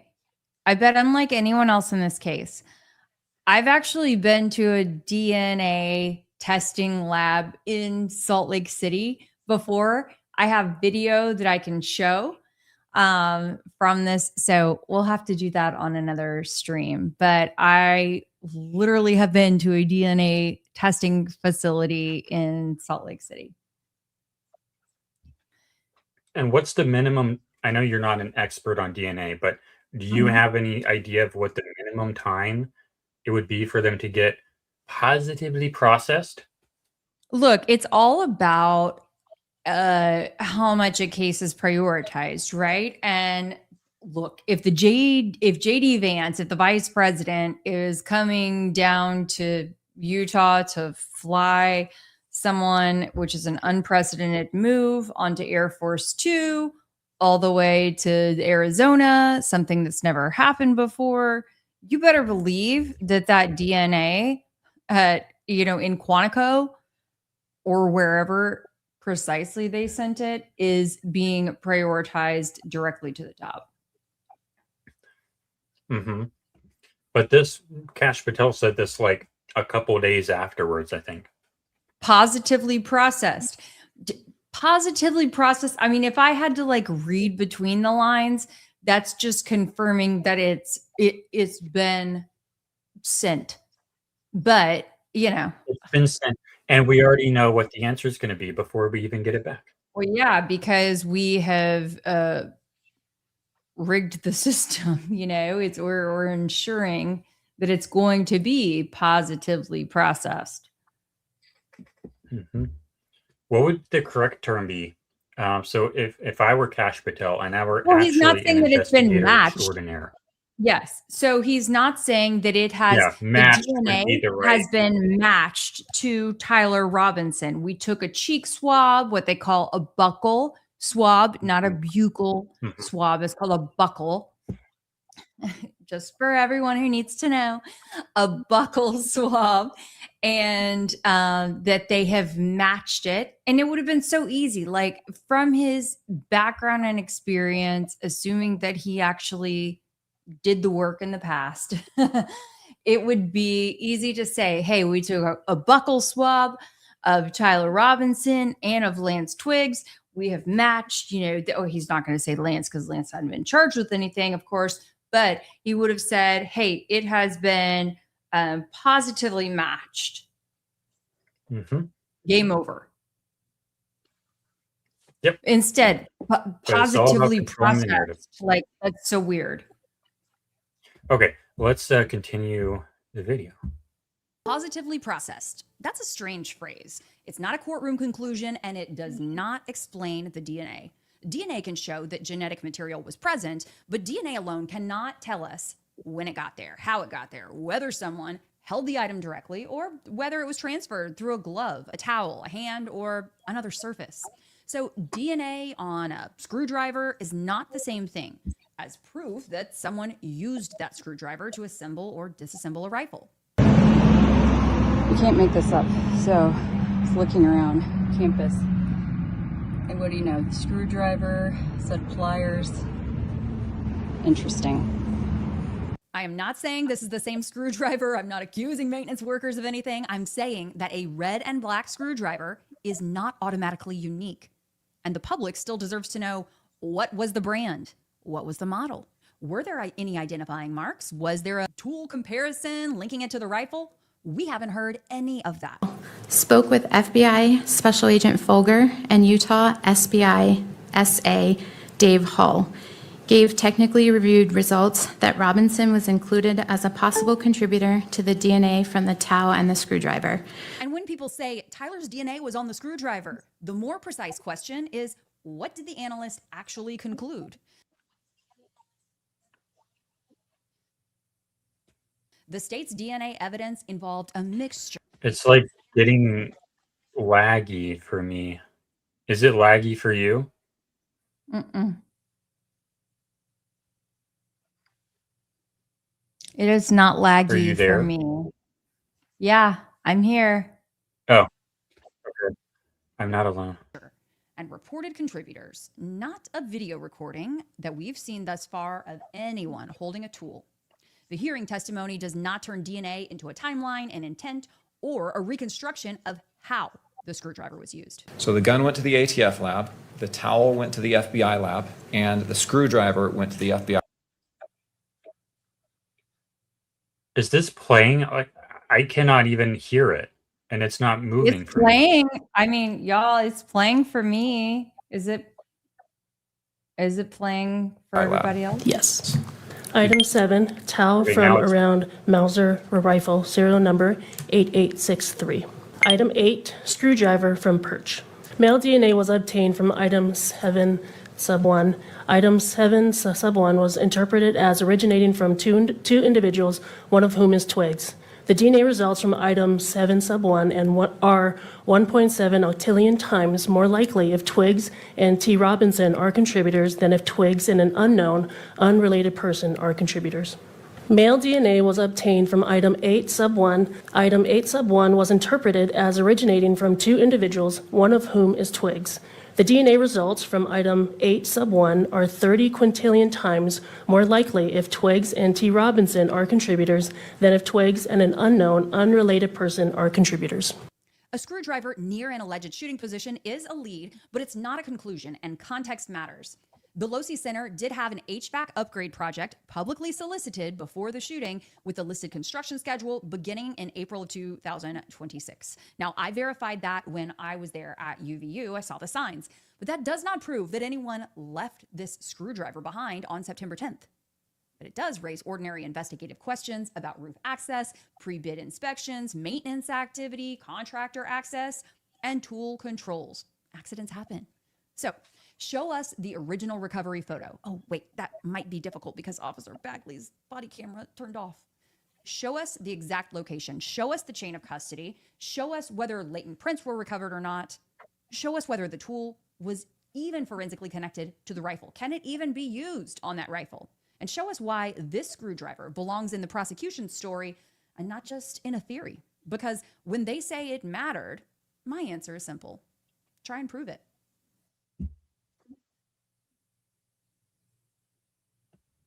I caught the end, but did you just say try and prove it at the end? I did. I said, yeah, gosh, I don't know why it's so fuzzy here, you guys. I'm sorry. My camera's doing something weird. It anyway, keeps going off and on because of your build problem. I don't know. But anyway, yeah, it says it was kind of a cutesy line at the end, but it was like, yeah, my answer is simple. Try and prove it. Anyway. So what I say about that is it's very valuable to show, hey, like even in this video, you're saying it's not like making a positive claim that the screwdriver on the roof was more likely to be or is evidence that it was a maintenance screwdriver, but it is illustrating that, hey, these objects are found ordinarily in this area. If you want to tell us that this was connected to a crime, that it's there because a crime was committed, it was brought there by Tyler Robinson, you need to establish that. If we were to find a rifle in a blanket in the woods, that's obviously related to a crime. But if you just find a screwdriver on a roof, the most likely assumption is it's just a screwdriver on a roof. And, you find screwdrivers everywhere. So you can't just assume that it is part of the crime. Yep.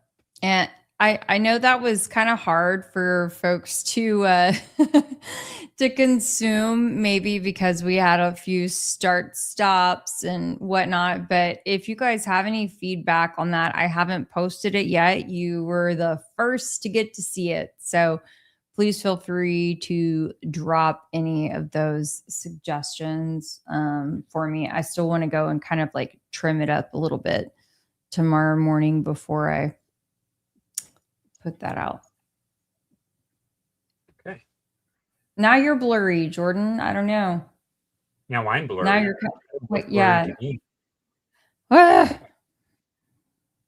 How okay, Snake Baby. How do we know Kelly didn't place the screwdrivers in the golf cart? Let me tell you this. I challenge, if you're the first person actually who I have seen raise that question at all, and I don't blame you for asking that. I would challenge anyone to request video from UU. I'm halfway surprised I hadn't already received a call from the police there. But anyway, knock on wood. Oh, sorry. Now my dogs are barking. But anyway, oh gosh. I'm like, I can't mute myself fast enough. Anyway. Y'all know me. I recorded this entire video, like walking through the whole UVU campus. And then I had got a little overheated and had a little incident. And then I continued to record.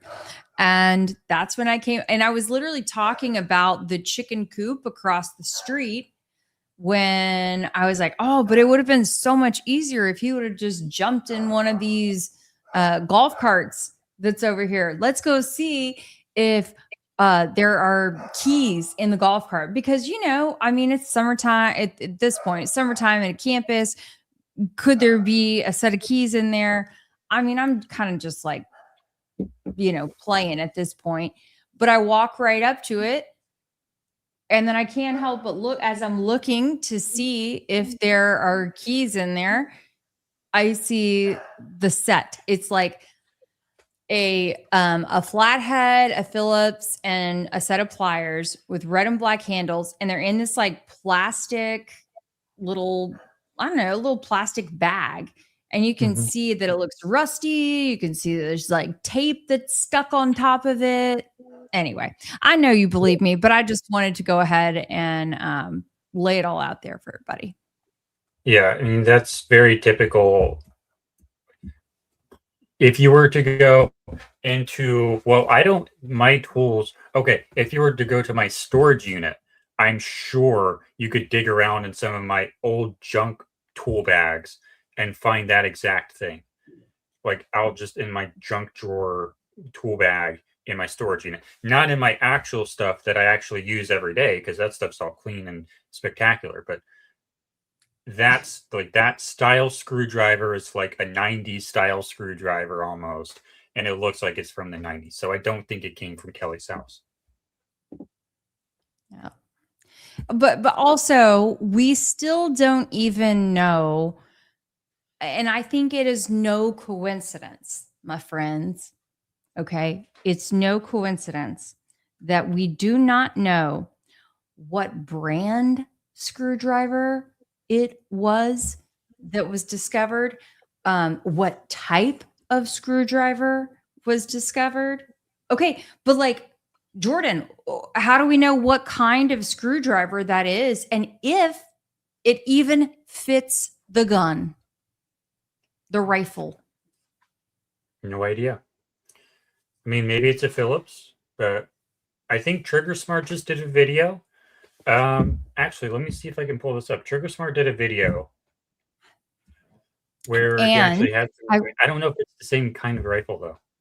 Okay, so while you're pulling that up, I will also add that conveniently they did not share. So I hesitated. I'll tell you guys, we're all friends here.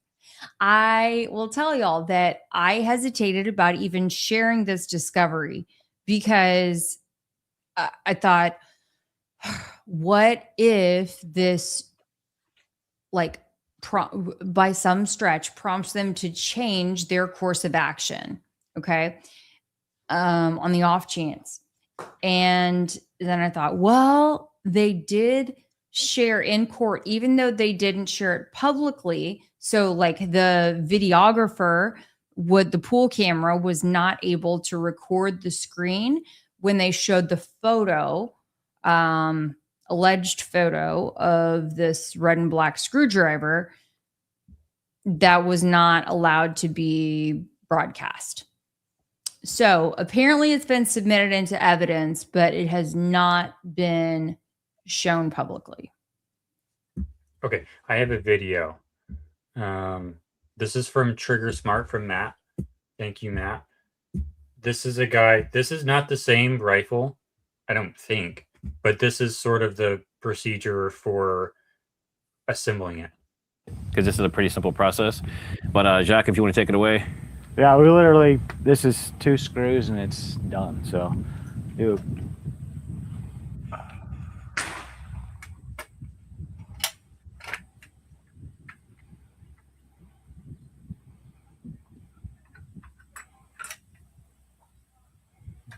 one screwdriver. And again, we don't know if he had a screwdriver. And Kelly Raybon brought up that the screwdriver might be from the maintenance crew, but just test it out. Thanks, Trigger. Usually typical rifles are 1 screw or 2 screws, and it's usually the same size. So you only need 1 tool. That looked like a Phillips. Okay, so that looked like a Phillips. I want to say that looked like a Phillips, but there could be, so I see, or Hex. I have heard some folks saying that they're, for the scope to get mounted, that that was like the theory, I guess, is that the one part was on one side and then the scope was on the other side. I don't know, you guys. Look, if they want to talk about Occam's razor, let's talk about Occam's razor. What does not make sense? This. There is just 2 screws back together. Either the camera's shaking, doing the best I can. Screws. On his left hand, we have what would supposedly, allegedly, be down his pant leg. And then we have separate. So in that, the scope is mounted directly to the action, to the barrel. Mm-hmm. So on that rifle, at least, you don't have to mess with that at all. So somewhere in this video, they talk about this. Is the stock. Putting it back together, would you lose a 0? And then we have separate is the stock. Now, Jacques, let me ask you this. In this situation, with you taking this apart and putting it back together, would you lose a 0? You wouldn't lose 0 unless you potentially dropped it in the transport of it. Being that the optic is mounted to the action, that part is what maintains the accuracy. The stock itself doesn't change accuracy unless there's some sort. But yeah, anyways, yeah, so that's a good video. Trigger Smart, check him out. Trigger Smart right here. And that video is called "Could Charlie Kirk Shooter Make the Shot in 5 Seconds? Real World Test." You should check out that video. I'll even link it in the chat. And you should subscribe to Trigger Smart. Okay. Yep.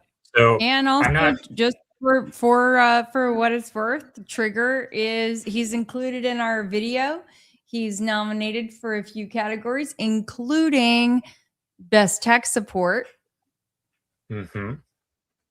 Yes. And he's in. And yeah, also, and like debunking or something. I think so. Yeah. Yeah. We have awesome vid, Trig, but TR ain't no assassin. Well, Jordan and I would agree with you. The Trigger Smart is not an assassin. No, Tyler is not an assassin. Oh, Tyler Robinson. Yeah. Trigger Smart is TS. Yeah, he doesn't seem like, we have 27 new votes. Perfect. Love it. Awesome. Well, okay, let's do a little plug for everybody right now. A plug for who? For everybody to go and vote. Plug for the award show, yeah. Yeah. Okay, let me copy this again. You are, thank you so much. You're welcome. I don't AI says a special tool. Yeah, no, I was talking to you. Sorry. I'm trying to like look at Brock and look at you and manage the chat and. Okay, I just pasted the link to the chat to the award show. So if you're just joining us, we have a super cool award show that is for all the creators. In this case, it is called not the Grifties, but the Goldies, and or the golden receipts. But I think we're going with the Goldies because that's Kelly's idea. But anyways, Trigger Smart has been nominated for Best Tech Support. What are some other good nominations? Let's see here. There was one about debunking or emergency live stream. Best emergency live stream. Yep. The Source Whisperer, best at locating and evaluating primary sources, best fact check, best public records deep dive, best investigative collaboration. Mm-hmm. I can't share the results yet, but best moderation under pressure, most likely to be chaos agent. That was one of the most nominated categories. The eclectic journalist, I don't believe you were on there. I don't remember typing that out, so I don't think so. But if you wanted to be, you can't nominate yourself, but you would have gone to, you have a small hand. Me? Oh, no, that's your hand. I thought that was Brock. I was like, what on earth? Okay. Nope. Oh, how exciting am I on? Yeah. The nomination stream was, because the comment was in the way, I was like, what on earth? But anyways, the nomination stream was last week, and this week we are closing voting. So you need to vote now or your vote will not be counted because it's going to close at the end of the stream. So there is a hard deadline. You cannot vote if the stream is over. So you have to vote now or you will miss out. We won't say forever hold your peace. It's not forever hold your peace. It's just maybe like for a little while until we can perhaps generate an opportunity for another. Maybe, who knows? Maybe it becomes quarterly. We don't know how long this is going to go on, but. We have another one This for has best been fun. accent. Most likely to turn one screenshot into a 6-hour spaces. Best red circle and arrow thumbnail. Most unexpected background noise. We do have a clear winner in that category. I know we had someone on X, actually 2 people on X today who wanted to win that category. Unfortunately, it does not look so good for them right now. But if a bunch more people vote, maybe things will change. We also have the most iconic catchphrase, the best community meme, best running joke, and best YouTube viewer. We actually do have a category for the most what is the one? The most loyal try and prove it subscriber or something. We also have Yes. Yeah, it's something along those lines. And then we also have the community MVP. Yeah, right here, the most faithful try and prove it subscriber. This one's close. Only 58 out of, or I don't want to share that. I but haven't looked at I haven't looked at any of the sorry guys. I haven't looked at any of the results because I didn't want to accidentally spill the beans. Best newcomer, unsung hero, the most patient explainer. We have a clear winner there. Calmest person in the room, another clear winner there. Biggest crash out, there's a clear winner there. Most respectful disagreement. There's not a clear winner there yet, but there is a leader there. Most likely to be a Fed. There is a clear winner there. I don't think that's going to change. Oh, we did actually share that in the spaces the other day, so I think we can share that here. Oh yeah. This is the only result we're going to share before the ceremony stream. Most likely to be a Fed. Here are the nominations to refresh your memory. James May, featured in the video. Voters don't excite elections, vote counters do. Yeah, Well, maybe luckily for someone. us, I paid the service. We paid the service for it to auto vote count. So don't you worry. We're not going to pull a TPUSA, okay? This is going to be 100% accurate, and none of us will be indicted for violating federal election laws. And we won't have to fake our deaths as a result. That's So yeah, right. super chats to the Try and Prove It channel go to reimbursing us for those expenses. So nominations are James May, Gary Melton, and this is for most likely to be a Fed. James May, Gary Melton, Mitch Mango. Some of these accounts are on X. So if you're watching us on YouTube, you might not know all of these. So James May, Gary Melton, Mitch Mango, Candace Owens, John Bray, Blake Bednarz, Erica Kirk, Piper and Midgray, Jane Doe, Tyler Robinson is on there, Gray Hughes, Quintessential on X, Rage Bronson, Sean Campbell, and us. We have one vote for most likely to be most likely to be a Fed. All right, so James May coming in at, how do I put this back on percent? James May has 10% of the vote. Mitch Mango has 1% of the vote. Candace has 2% of the vote. John Bray has 4% of the vote. Blake Candace coming in only at has 10%. 2%. Okay. She only has 2% of the vote. Can I actually show this on the screen? I can probably show this on the screen. Yeah. Would that be okay? Yeah. I think that could be okay. I As long as think I that, don't. what's interesting about that is that I think that may indicate, it would be curious to see, like, if it tells us that more of the audience has been driven from X versus YouTube or whatever. What would? It would be interesting to see if, like, the traffic from those who voted in the, in this was driven from X versus YouTube. I don't know that it tells us that. No, but we it's can okay. find It's okay. We can look at that later, but it would just be an interesting, like, data point. Yes, agree. So James May, 10%. Mitch Mango, 1%. Candace Owens, 2%. John Bray, 4%. Blake Bednar's 10%. Erica Kirk at 10% as well. Piper and Midgray at 5%. They're on X. Jane Doe, also on X, is 1%. Tyler Robinson at 4%.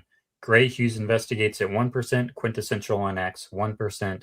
Rage Bronson, 0%.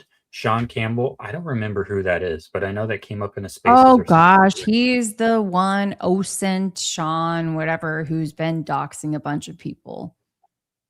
I think I remember. Oh, I think And Eco yeah. complained that why is this guy allowed in our award show? I think that's what I remember about him. Yeah, I don't really want to like pay him any mind, but all right. So, and then we, Kelly and Jordan, we have 1% of the vote. So, but the winner, who I skipped over, is Gary Mountain right now. It's not settled yet. If a whole bunch of people vote right now and they want to get James May up to the lead, we can do that. We have 362 people watching right now. I know for a fact that everyone watching right now has not voted. So I'm going to put the link to the voting place in the chat. And can we more. please make sure that every one of you who is watching, please just take one moment to sub to the Try and Prove It YouTube channel. You just click that boom, surprise. This is a surprise. Listen to me, subscribe, and then you will be subbed. And while you're there, click the notifications, the bell, and make sure that you have it turned on for all. It's worth it. Mm-hmm. Yeah. So what are we at right now? We've been trying to get to 1,000. By the way, my son, Braden, beat us to 1,000. I don't understand what he's doing. He must be buying you stuff. guys. He's probably buying stuff. I think he's buying. He has not. No, I assure you, he does not have a method. Method means way, whatever. And we had made a bet. We are at 939 subscribers. Come on. So, yeah. I mean, most of our audience is coming from our X accounts and from our personal YouTubes. The eclectic journalist says, Kelly, I am like 40 away to 1,000. It is so hard. Yeah. So hard. I mean, both. I mean, my channel is almost at 10,000 subscribers, my personal one, and Kelly's is not far away. But Kelly beat me to 10,000 on X, so that's no fair. But anyways, but she's been working really hard on X, so she earned that. Ooh, much to my dismay. Okay, let's get back to. Oh, I'm supposed to move the arrow here. Let me move the arrow. There we go. So,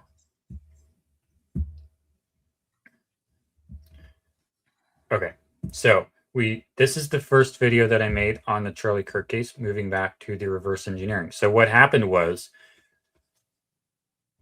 I don't know how I became aware of the 4-hour online course about the squib stuff, but somehow I became aware of it. Kelly thinks that she sent it to me.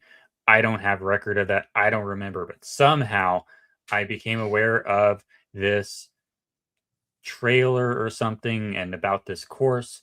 And I took the course, and I can actually show that to you here.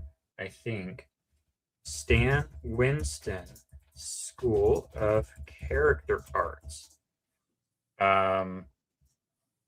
Blood Effects Rig Squib, something like that. Here it is. This online course with Mike McCash. I can't show too much of this because we're going to get banned on YouTube. So I have to be careful with that.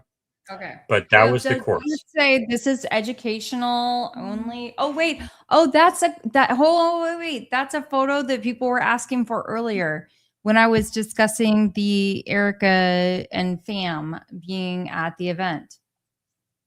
Did you pull that up intentionally?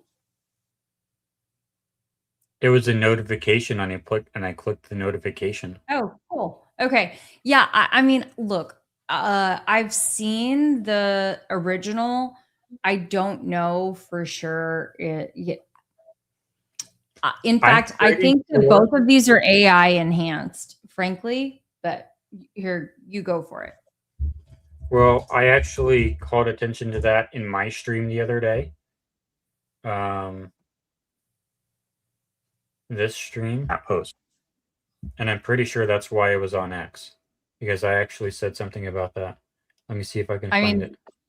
I've gone over that a few times, like over, I don't know, months back. But back when I worked, with with some other people. With Blake. That could be her. It's not, but it could. And it just, looked a little different. And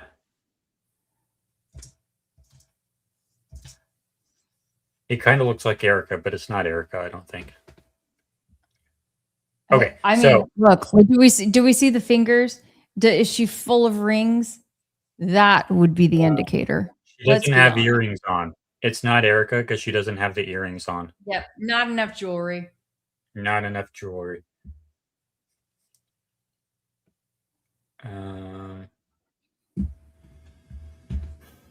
So what happened was I took that course, and when I'm taking that course, what the course is, okay, what is the course? They teach you how to, in Hollywood, make a fake neck wound on someone as if someone sliced your neck open and all this blood comes out.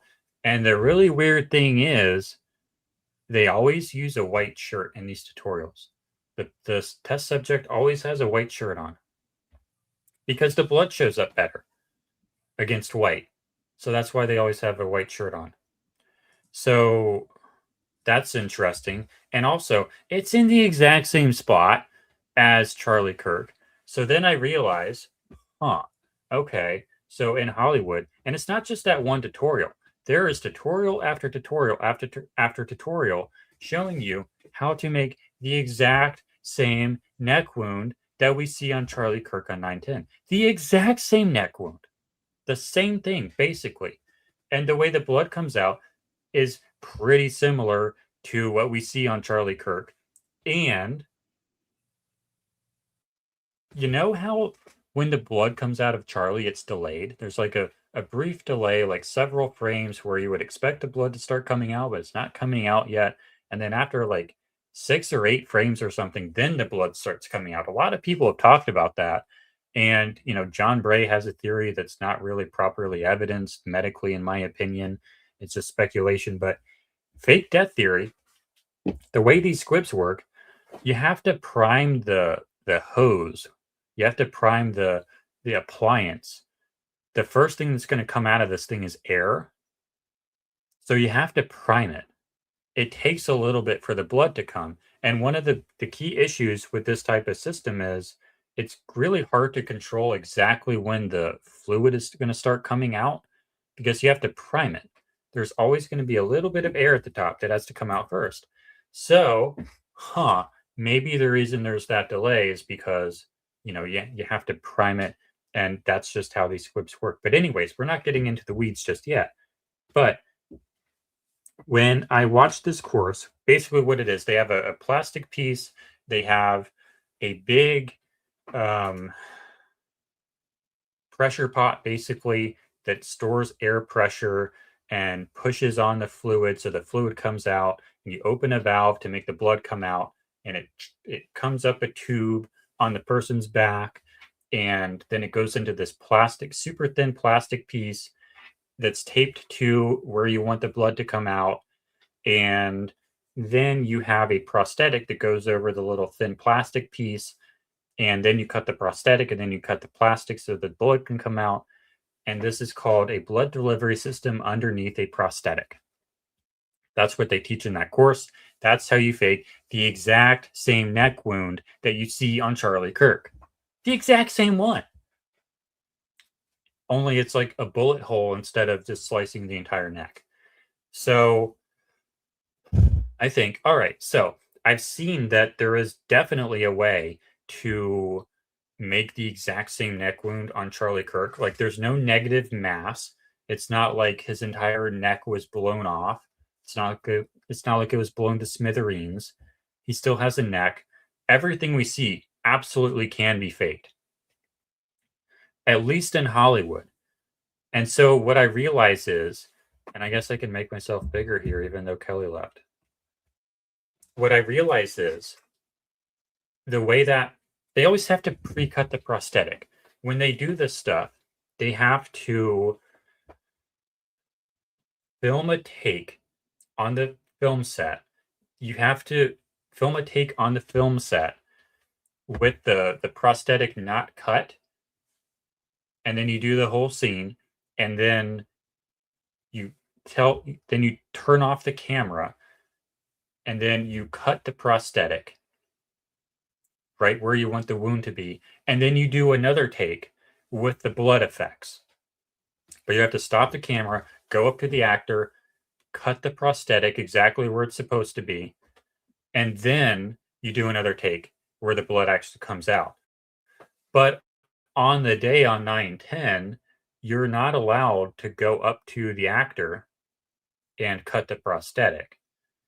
Like, so then you say, okay, well, maybe they would use glue. Maybe they would use an explosive. Maybe they would use like a piece of fishing line or something.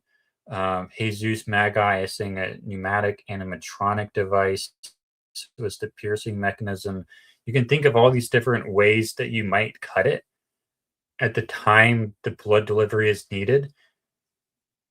But then I think about the physical evidence from the scene. What happens? The shirt yanks up to his ear like this. So it kind of seems like maybe that had something to do with cutting the prosthetic. Because there's clearly a lot of energy being directed at that area, at that wound. But then you have to wonder, okay, maybe like it's not explained by cavitation because the back of the necklace remains undisturbed. And I've said this many times before. We know it's not cavitation because the back of the necklace remains undisturbed deep into the event, right? So it's not cavitation forcing the necklace up. So we have all this energy directed at the prosthetic. So it would naturally occur to you that it is cutting the prosthetic because that would solve the problem. And then we have, okay, what are some of the other observables that we observe? We have white mist coming out. And John Bray talks about this a lot. And so then the instructor in that course, and jump in here anytime you want, Kelly. The instructor in that course, he always talks about going to the lumber yard to get this tool, to get that equipment, to get this material. And I think he means Home Depot by that. So I go to Home Depot and I think, okay, what here can I use to cut a prosthetic that would make white mist? And then I remember a plumbing tool, a drain cleaner, a CO2 drain cleaner, where you have two handles on it and you punch down on it really hard to blow out a drain. You should never do that, by the way. Those CO2 drain cleaners with the almost looks like an air pump. Never use those. Those are going to blow out your pipes if you're not careful. Even if you are careful, never use those. Always use a snake. Always use like a manual plunger. But anyways, I remember that makes a lot of white gas when you use it, because I'd used it a few times because I was an idiot, didn't know what I was doing. Well, one of them I actually was justified in using it because that was an insane job. But anyways, it makes a lot of white gas. So I go to Home Depot and I get an HVAC condensate line drain cleaner. I'm starting to get tired. I'm not talking right anymore. I know. I'm tired too. I know you are. But I filmed this video. And this video is terrible. Like, gosh, you guys. Well, it's because of your teleprompter. It's only supposed to have white text. It's not. It's not, Jordan. Okay. Yes, dear. All right. So then I filmed this video. I've taken it off already. Anyway. Well, what happens? Because earlier I was actually able to fix it. earlier when I did this, it Okay, fixed it. okay. Let's go back to the other thing. Okay, so I filmed this video with an air with the paintball gun. Shirts to blow. And I sound like I'm like super anxious here. All right, so today we're going to create some very exotic shirt in like this, up like this, out, not a firearm. And when I started off doing this, I thought that this gas was going to be like poisonous to me. And I had like an undershirt on because I thought I was going to get frostbite. And it's like, no. This is just a But this was the first test I ever did. I had no idea what I was doing. So a prosthetic. I don't know why I need to talk so much in this. Prosthetic. First I'm going. Oh, this is the blood bladder. This is the blood bladder I was talking about right here. So that the blood can come out, the fake blood. Going to disable the safety. I do not have a remote trigger set up, so I'm not sure if behavior going to go in 3, 2, 1. All right, so that was pretty cool. Look like, but we're going to go in 3, 2, 1. So that kind of looks like what happened to Charlie, yeah? Yeah. Look, I mean, 3, 2, 1. First try. you're a quick study, Jordan. You're a quick study. Literally zero experience, very first try, and that's what I got. Well. And you see the white vapor. Oh, the little puff. Okay. Yep. Nope.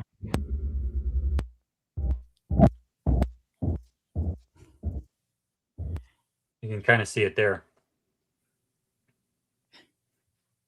That's actually not true. You should see the inside of my car right now. It's crazy. But you see the white vapor here. You have no idea how much I had to clean that vehicle when you came to DC, Kelly. I didn't actually have to clean it that much. Oh my gosh. Currently my work vehicle, which is an excuse. But you can see the white vapor here, which is pretty much the exact same white vapor that comes out of Charlie's Jordan, shirt. I mean, honestly, like that is really solid work. Yeah. And that was the Seriously. first try. That was the first Yeah. try. I just went to Home Depot. Now, of course, the difficult part is, okay, well, I had to figure out what am I going to shoot at the neck? Well, what's available? The necklace is available. I don't want like a paint. Obviously, can't use a paintball. You don't want to use a marble because you're going to either see the splatter of the paintball or you're going to see the marble bounce off. So what's available? Well, the pendant is available. So why don't you shoot the pendant at the neck? I don't know if that's actually going to cut a neck prosthetic. That's the part I haven't quite figured out yet because I don't have access to. Well, I can probably get access to them, but not the kind that I need. I need to start learning how to do the prosthetics myself so I can figure out what would actually cut a prosthetic. That's like the next big step apart from the Texas strip that might be coming up. But anyways, the pendant is available, and if you shoot the pendant into the neck to cut the prosthetic, the pendant is constrained to the necklace, which is constrained to the neck, so it doesn't look like there's a projectile. And I made a whole video that did pretty well that went into that. That says, do I want to go? Oh, this is pretty cool. This is from the tutorial. I don't necessarily think this is what happened necessarily, but in Mike McCash's tutorial, he has a QD fitting, a quick disconnect fitting, right here on this part of the back. And then you look on Charlie's back. What do you see there? In that exact same spot.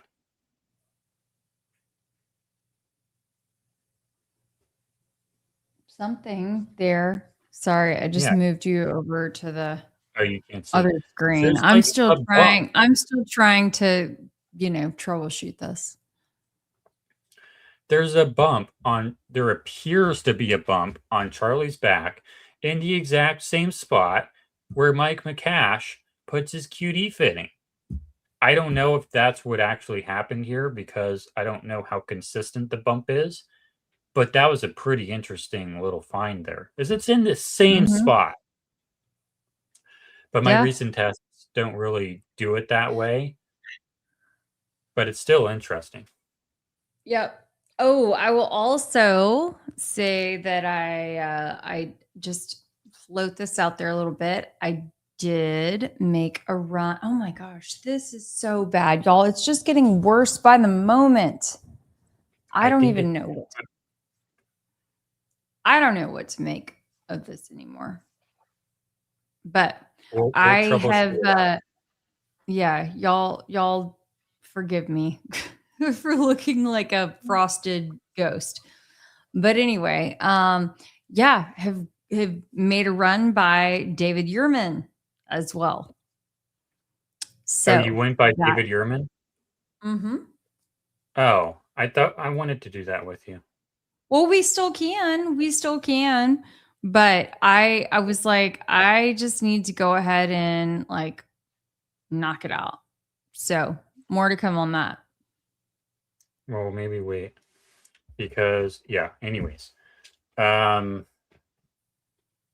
I did the acting. Oh, you can't see. Then I did the acting performance here.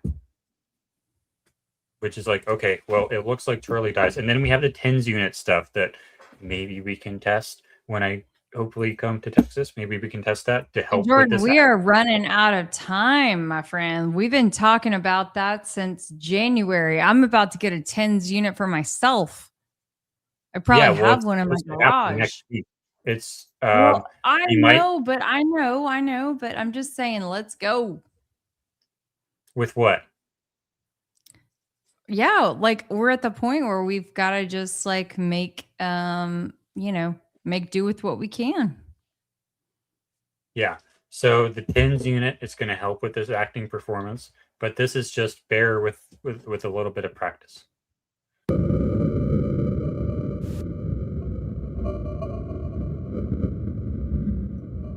That might get us a sensor, so I have to be careful with that. Yeah. Oops. That's going to get us a sensor as well.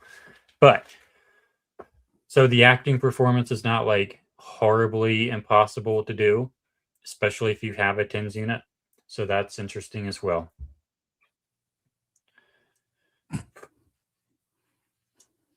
Yeah. Where was I supposed to be here? Where am I supposed to be? I wanted to get off that because, yeah, all right. I wanted to show you. Do you have anything to bring up right now, Kelly? While I figure out where I need to go. No, I'm just about exhausted, and I think we've just hit the 2-hour mark. So, friends, where are we at? Do y'all have anything in particular that you want to talk about? We'll say that, hey, guys, H2327, thank you so much for being a member for a whole month. It feels like you've been around a lot longer than that. Yes, so thank you. And Mona, thank you so much for the 10 joules. Thumbs up. We're still trying to figure out exactly what it means when the joules come through. Oh, we got a second one with the 10 joules. Thank you. Thank you. And then we've got Mino Dino with the six joules. Chili.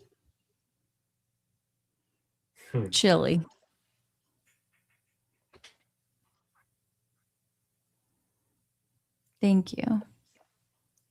You all right over there, Jordan? Oh man, you look like you're scheming. Nope, just taking a break because I was talking for a while. Oh, okay.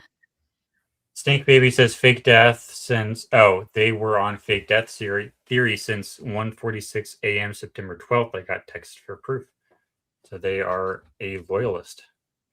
Well, good to have you here, Snake Baby. You're always so much fun to chat with. Thank you. And I'm sure that you and Braden, and as if you haven't heard enough from me, but you and Braden could probably talk all about that early fake death theory.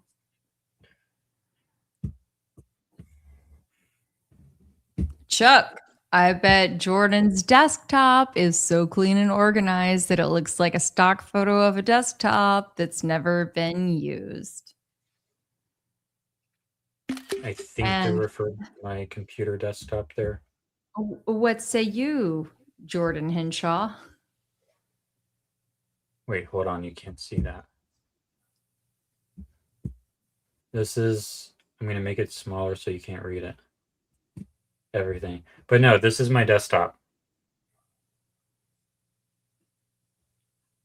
And that's only one of them.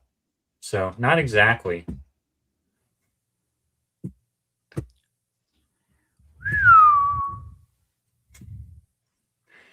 Charlie Charlie was gay and being groomed for, what's that? Nothing, go ahead.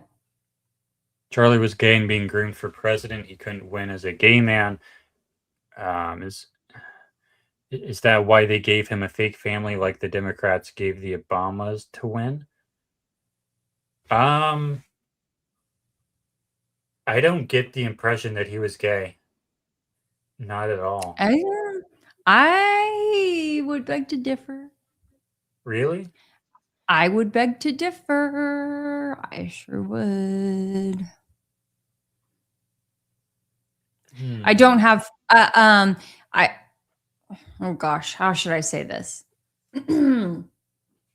I don't have firm proof of that, but I was even watching a video of him appearing on I think it was Megyn Kelly's podcast, and this would have been in August 2025.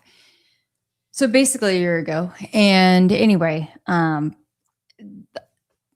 it's not the first time I've thought this, but seeing it with fresh eyes after a long period of time, I was like, whoa. And then couple that with there's a lot. I don't want to get too deep into it right now, but we can definitely, figure out if it's appropriate to do a further discussion about that later, but in terms of the TPUSA guys, there's a whole lot of closeted / deviant behavior going on amongst these guys. So, oh, for sure, yeah.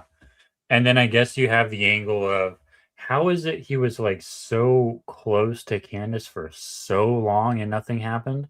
I don't know. Maybe that would make sense of that. Mm-hmm.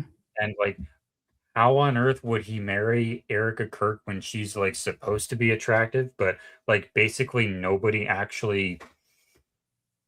I'll stop my thought there. Yeah, look, it's, and I'm not saying any of that in like a look at this lady. Look at this lady. I understand she has the makeup, the fake AI makeup on, but look at this woman. Look at her. Nobody wants to. Oh man, y'all are really gonna catch me in a moment. But when I see that, video of Erica from just a couple of weeks ago, well, it was right. It was the Sunday after the hearing, so it would have been around July 12th, I think. Anyway, and she's at a TPUSA event, and she's walking around in this like black silk sort of get up with her, what does she say, her Air Force Ones or whatever, her sneakers, because she's a sneakerhead. Okay. And when the way I see her, like her presence and her delivery, it's all giving like JV, junior varsity, softball coach to me. I'll leave it there. You're not going to get the reference. You're not going to get it. But my folks who need to get it will get it. I think I understand what you mean. I think there's some deviancy in those types of people. Mm-hmm. Okay. Yeah, these are not normal people. He did order fish fillet. Mm-hmm. Yeah. And Yeah. that one girl who, Jillian, whatever her name Mhm. was. These are not normal We don't need a people. we don't need a script. We don't need a script because we literally riff off of the subject matter, okay? Oh, thank you. Thank you. Oh my gosh. We started a C team for her.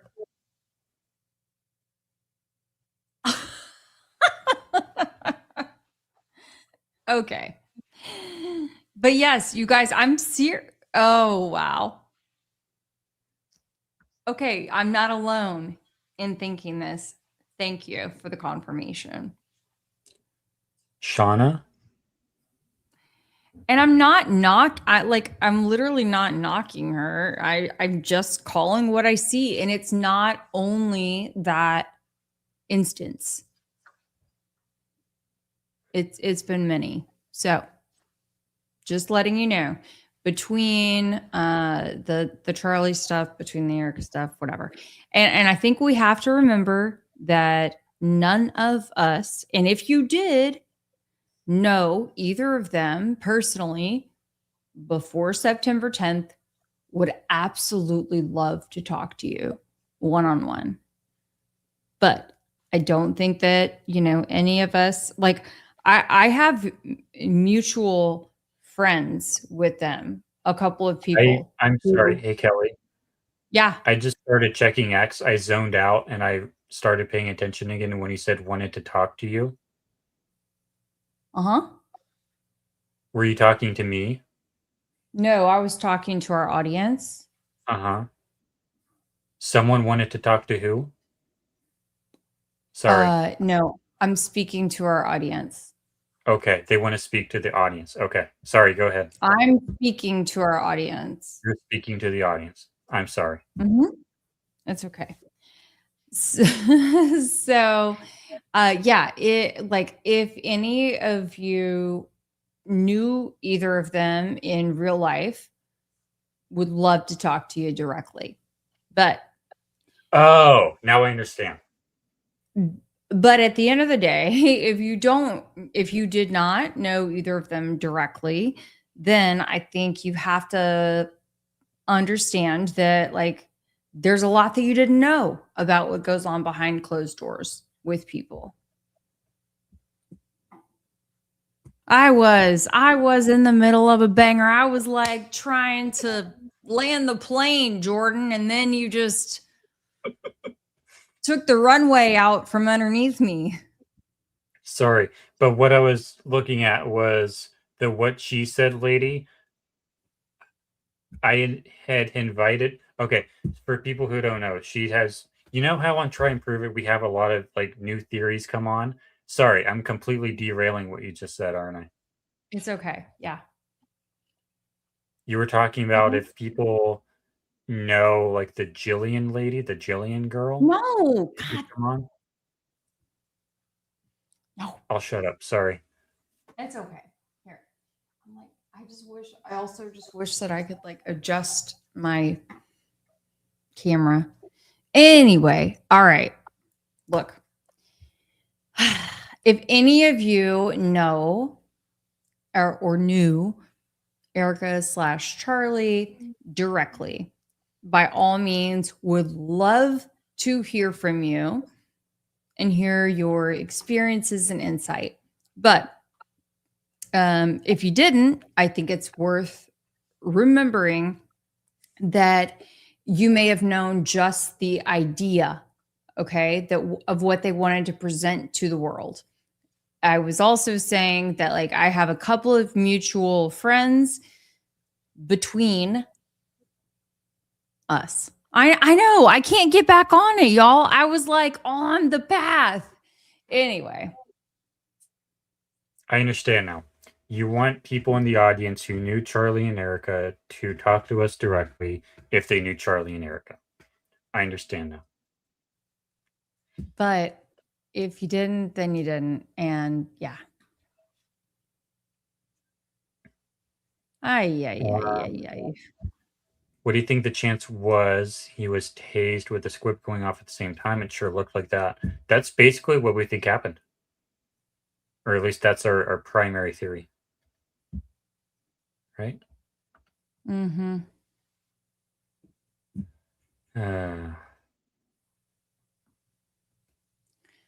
We're absolutely exhausted. It is after midnight. I've been up since 6. Jordan's probably been up since before that.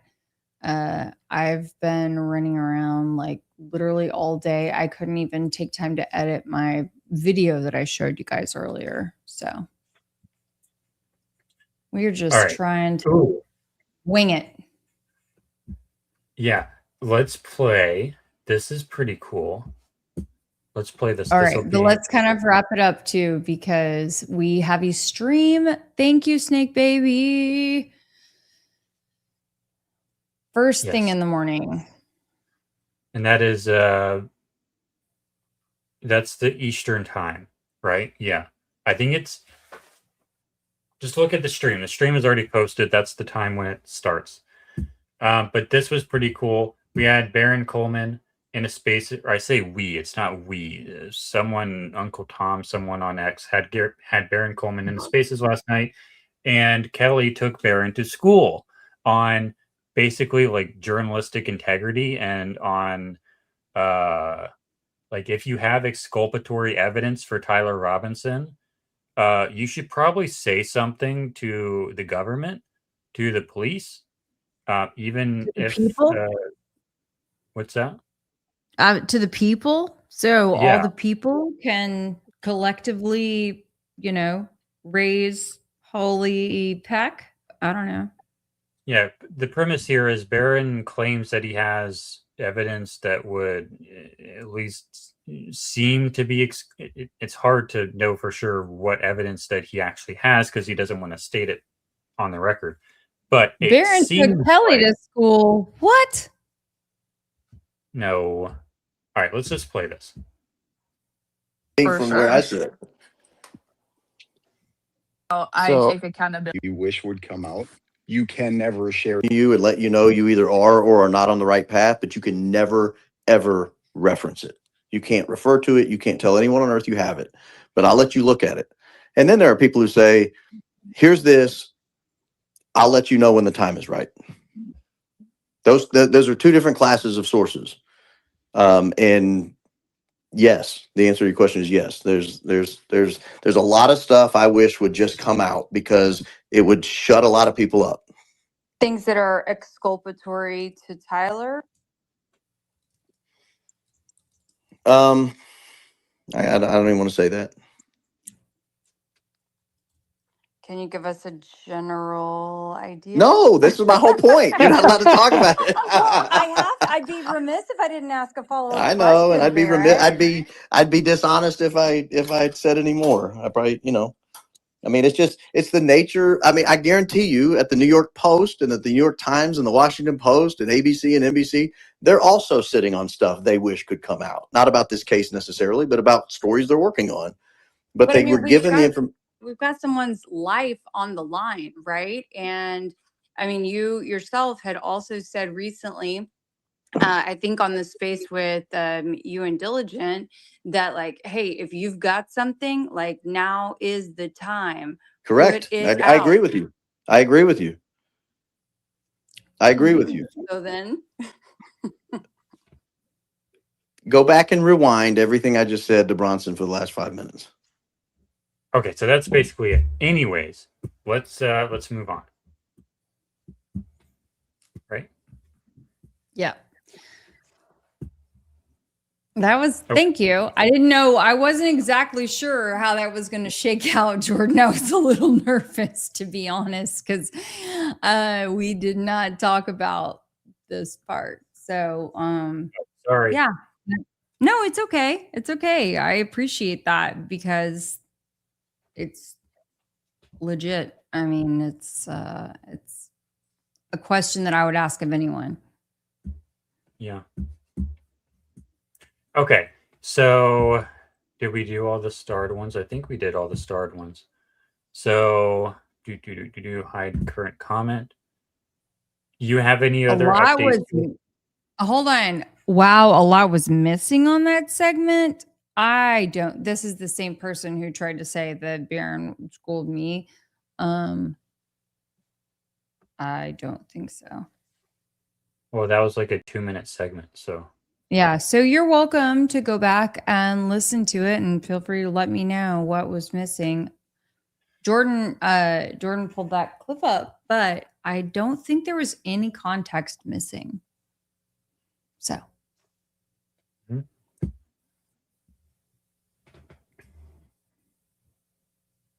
I'm not going to click that one. Yeah.